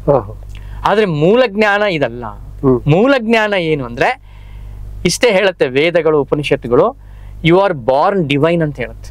ಅಂದ್ರೆ ನೀನು ಹುಟ್ಟಿನಿಂದಾನೇ ದೈವಾಂಶದೊಂದಿಗೆ ಹುಟ್ಟಿದೀಯ. ಹಾಗಾದ್ರೆ ನಿನ್ ಕೆಲಸ ಏನಂತಾರೆ ಅವರು? ನಿನ್ ಕೆಲಸ ಏನಂದ್ರೆ ಅದನ್ನ ರಿಯಲೈಸ್ ಆಗೋದೇ ನಿನ್ ಕೆಲಸ. ಮತ್ತೆ ನೀನು ದೇವರೇ, ಒಳಗೆ ದೇವರಿದ್ದಾನೆ ಅಷ್ಟೇ, ಕ್ವಶನ್ ಇಲ್ಲ. ಅದನ್ನ ಬಸವಣ್ಣವ್ರು ಹೇಳಿದ್ದಾರೆ. ಬಸವಣ್ಣವ್ರು ಬೇರೆ ಏನಾರು ಹೇಳಿದಾರೆ, ಆದ್ರೆ ಅದನ್ನ ಸಿಂಪ್ಲಿಫೈಡ್ ವರ್ಷನ್ ಅಲ್ಲಿ ಹೇಳಿದ್ದಾರೆ. ಬಸವಣ್ಣವ್ರ ವಿಶೇಷತೆ ಏನಂದ್ರೆ ಸಾಮಾನ್ಯರಿಗೂ ಇದು ಅರ್ಥ ಆಗೋ ರೀತಿನಲ್ಲಿ ಕೊಟ್ಟರು. ಮೂಲ ಅದೇ ಜ್ಞಾನನೇ, ಬಟ್ ಬೇರೆ ಬೇರೆ ರೀತಿನಲ್ಲಿ ಬಂದಿದೆ. ಬುದ್ಧರು ಹೇಳಿದ್ದು ಅದೇ, ನಿನ್ನ ನೀನು ಹುಡುಕೊಂತ ಹೋಗು. ಶಂಕರಾಚಾರ್ಯ ಹೇಳಿದ್ದು ಅದೇ, ಅದ್ವೈತ, ನೀನೇ ದೇವ್ರು, ಮತ್ತೆ ಬೇರೆ ಏನು ಇಲ್ಲ ಅಷ್ಟೇ. ಅಹಂ ಬ್ರಹ್ಮಾಸ್ಮಿ. ಸರ್ವಂ ಕಲ್ವಿದ ಬ್ರಹ್ಮ ಅನ್ನತ್ತೆ. ಅಂದ್ರೆ ಎಲ್ಲಾ ಚರಾಚರ ವಸ್ತುಗಳೆಲ್ಲವೂ ಬ್ರಹ್ಮತ್ವನೇ ಬಿಟ್ರೆ ಬೇರೆ ಏನು ಇಲ್ಲ ಇಲ್ಲಿ. ಆದ್ರೆ ಅದಕ್ಕೆ ಸಾಧನೆ ಬೇಕು, ಅಂದ್ರೆ ಅದನ್ನ ರಿಯಲೈಸ್ ಮಾಡ್ಕೊಳ್ಬೇಕಾಗಿದೆ. ಆ ರಿಯಲೈಸ್ ಆಗೋದಕ್ಕೆ ಮಾರ್ಗಗಳು ಏನು, ಅಷ್ಟಾಂಗ ಯೋಗ ಇರ್ಬೋದು, ದ್ವೈತ ಅದ್ವೈತ ಸಿದ್ಧಾಂತಗಳಾಗಿರ್ಬೋದು, ಮೀಮಾಂಸಗಳಾಗಿರ್ಬೋದು. ಸೊ ಪ್ರತಿಯೊಂದು ಹೇಗೆ ಬಂತು ಅಂದ್ರೆ ಆ ಸತ್ಯದ ಅನುಭವ ಪಡೆಯೋದಕ್ಕೆ ಹೆಂಗೆ ಏನ್ ಮಾಡಿದ್ರೆ ಅದು ಅನುಭವ ಆಗ್ತದೆ ನಮ್ಗೆ ಅನ್ನೋದ್ರಲ್ಲಿ ಅಷ್ಟಾಂಗ ಕೊನೆ ಹಂತ ಏನಂದ್ರೆ ಅದೇ ಸರ್ವಂ ಕಲ್ವಿದ ಬ್ರಹ್ಮ ಅನ್ನೋ ಸ್ಥಿತಿಗೆ ಹೋಗೋದಕ್ಕೆ ಅವನು 8 ಹಂತಗಳನ್ನು ಕೊಡ್ತಾ ಹೋಗಿದ್ದಾನೆ. ಆದ್ರೆ ವಿಶೇಷತೆ, ಗುರೂಜಿದ ವಿಶೇಷತೆ ಏನು, ರಿಷಿ ಪ್ರಭಾಕರ್ ಗುರೂಜಿ ಅವರು ಅಂದ್ರೆ ಇಷ್ಟೇ, ಅದನ್ನ ತುಂಬಾ ಸಿಂಪ್ಲಿಫೈಡ್ ವರ್ಷನ್ ಅಲ್ಲಿ ಹೇಳಿದ್ದಾರೆ. ಸೊ SSY ಕಾರ್ಯಕ್ರಮ ಆಕ್ಚುಲಿ ಏನು ಅಂದ್ರೆ ಮೂಲ ಸಂಸ್ಕೃತಿ ಅಂತಾರೆ ಗುರೂಜಿ. ಏನು ಸಂಸ್ಕೃತಿ ಅಂದ್ರೆ ನಿನ್ನನ್ನ ನೀನು ಅನುಭವ ಪಡುವಂಥದ್ದು, ನಿನ್ನಲ್ಲೂ ಆ ದೈವತ್ವವೇ ಇದೆ ಅನ್ನೋ ಅನುಭವ ಪಡೆಯೋದೇ ಈ ಕಾರ್ಯಕ್ರಮ. ಅದ್ರ ಅನುಭವ ಪಟ್ಟಂತ ವ್ಯಕ್ತಿಗೆ ಜೀವನದಲ್ಲಿ ಏನ್ ಸಮಸ್ಯೆ ಇರುತ್ತೆ ಹೇಳಿ? ಇರೋದೇ ಇಲ್ಲ, ಮುಗ್ದೇ ಹೋಯ್ತು, ಗೆದ್ದ ಅಂತ ಆಗ್ಬಿಡುತ್ತೆ ಅಷ್ಟೇ. ಇದು ನಂಗೆ ನಿಜವಾಗ್ಲೂ ಜೀವನ ತುಂಬಾ ಚೆನ್ನಾಗಿದೆ. ನನ್ನ ವೈಯಕ್ತಿಕವಾಗಿ ಹೇಳೋದಾದ್ರೆ ಆನಂದವಾಗಿದ್ದೀನಿ, ನಾನು ಆರೋಗ್ಯವಾಗಿದ್ದೀನಿ, ಉತ್ಸಾಹದಿಂದ ಇದ್ದೀನಿ. ಹಾಗಂದ್ರೆ ನಂಗೆ ಸಮಸ್ಯೆಗಳಿಲ್ವಾ? ಬೇಕಾದಷ್ಟಿದೆ. ಆರ್ಥಿಕ ಸಮಸ್ಯೆಗಳಿರ್ಬೋದು, ಮತ್ತೊಂದು ಸಮಸ್ಯೆಗಳು. ಆದ್ರೆ ಅದೆಲ್ಲವನ್ನ ಸುಲಭವಾಗಿ ತಗೊಂಡು ಹೋಗ್ಲಿಕ್ಕೆ ನಂಗೆ ಆಗ್ತಾ ಇದೆ. ಏನ್ ಕಾರಣ ಅಂದ್ರೆ ಗುರುಜಿ ಕೊಟ್ಟಿರೋ ಈ ಜ್ಞಾನದಿಂದನೇ ಕಾರಣ. ಇದು ನನ್ನ ಅನುಭವ ಅಷ್ಟೇ ಅಲ್ಲ, ಲಕ್ಷಾಂತರ ಜನರ ಅನುಭವ ಕೂಡ ಆಗಿದೆ ಇದು. ವೀಕ್ಷಕರೇ, ಕೆಲವು ಜನ ಸದ್ದಿಲ್ಲದೆ ಸಿದ್ಧಿ ಅನ್ಸ್ತಾರೆ. ಅಂಥವರ ಸಾಲಿನಲ್ಲಿ ನಮ್ಮ ಮಹೇಶ್ ಗುರೂಜಿ ಅವರಿದ್ದಾರೆ. ಅವರ ಹೇಳಿದ ಹಾಗೆ ಜೀವನ ಕ್ರಮವನ್ನು ಬದಲಿಸ್ಕೊಂಡ್ರೆ ಬಹುಶಃ ನಾವು ಆರೋಗ್ಯವಂತರಾಗಿ ಬದುಕ್ತೀವಿ. ಆರೋಗ್ಯವಂತಂದ್ರೆ ಸ್ವಸ್ಥ ಅಸ್ವಸ್ಥ ಅನ್ನೋ ಪದಗಳೇ ಬರೋದಿಲ್ಲ, ನಾವು ತುಂಬ ಆರೋಗ್ಯವಂತರಾಗ್ತೀವಿ. ನಿಮಗೆ ಯಲ್ಲಮ್ಮನ ಗುಡಿ ಪಕ್ಕದಲ್ಲಿ ಸಿದ್ಧ ಸಮಾಧಿ ಯೋಗ ಕೇಂದ್ರ ಇದೆ. ಬಹುಶಃ ಕ್ಲಾಸ್ಗಳು ನಡೀತಾ ಇದೆ. ಎಸ್, ಈಗ ನಡೀತಾ ಇದೆ.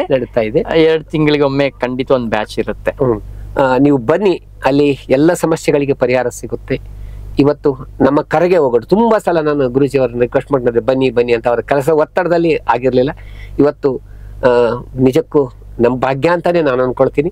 ನಮ್ಮ ವಾಹಿನಿಗೆ ಬಂದು ವೀಕ್ಷಕರ ಜೊತೆ ಇದುವರೆಗೂ ಕೂಡ ತಮ್ಮೆಲ್ಲ ಅನುಭವಗಳನ್ನ ಹಂಚ್ಕೊಂಡಿದ್ದಕ್ಕಾಗಿ ವೀಕ್ಷಕರ ಪರವಾಗಿ ಮತ್ತು ನಾವು ನಮ್ಮ ಸಿಬ್ಬಂದಿಯ ಪರವಾಗಿ ಗುರೂಜಿ ಅವರಿಗೆ ತುಂಬ ಧನ್ಯವಾದಗಳು. ತುಂಬಾ ಥ್ಯಾಂಕ್ ಯು ಶರಣು ಸರ್. ಸೊ ನಂಗೊಂದು ಅವಕಾಶ ಕೊಟ್ರಿ ಇದನ್ನ ಜನರಿಗೆ ಪರಿಚಯ ಮಾಡೋದಕ್ಕೆ. ಓಕೆ, ಸೊ ನಿಮಗೂ ನಾನು ಅಷ್ಟೇ ಋಣವಾಗಿದ್ದೀನಿ. Thank you.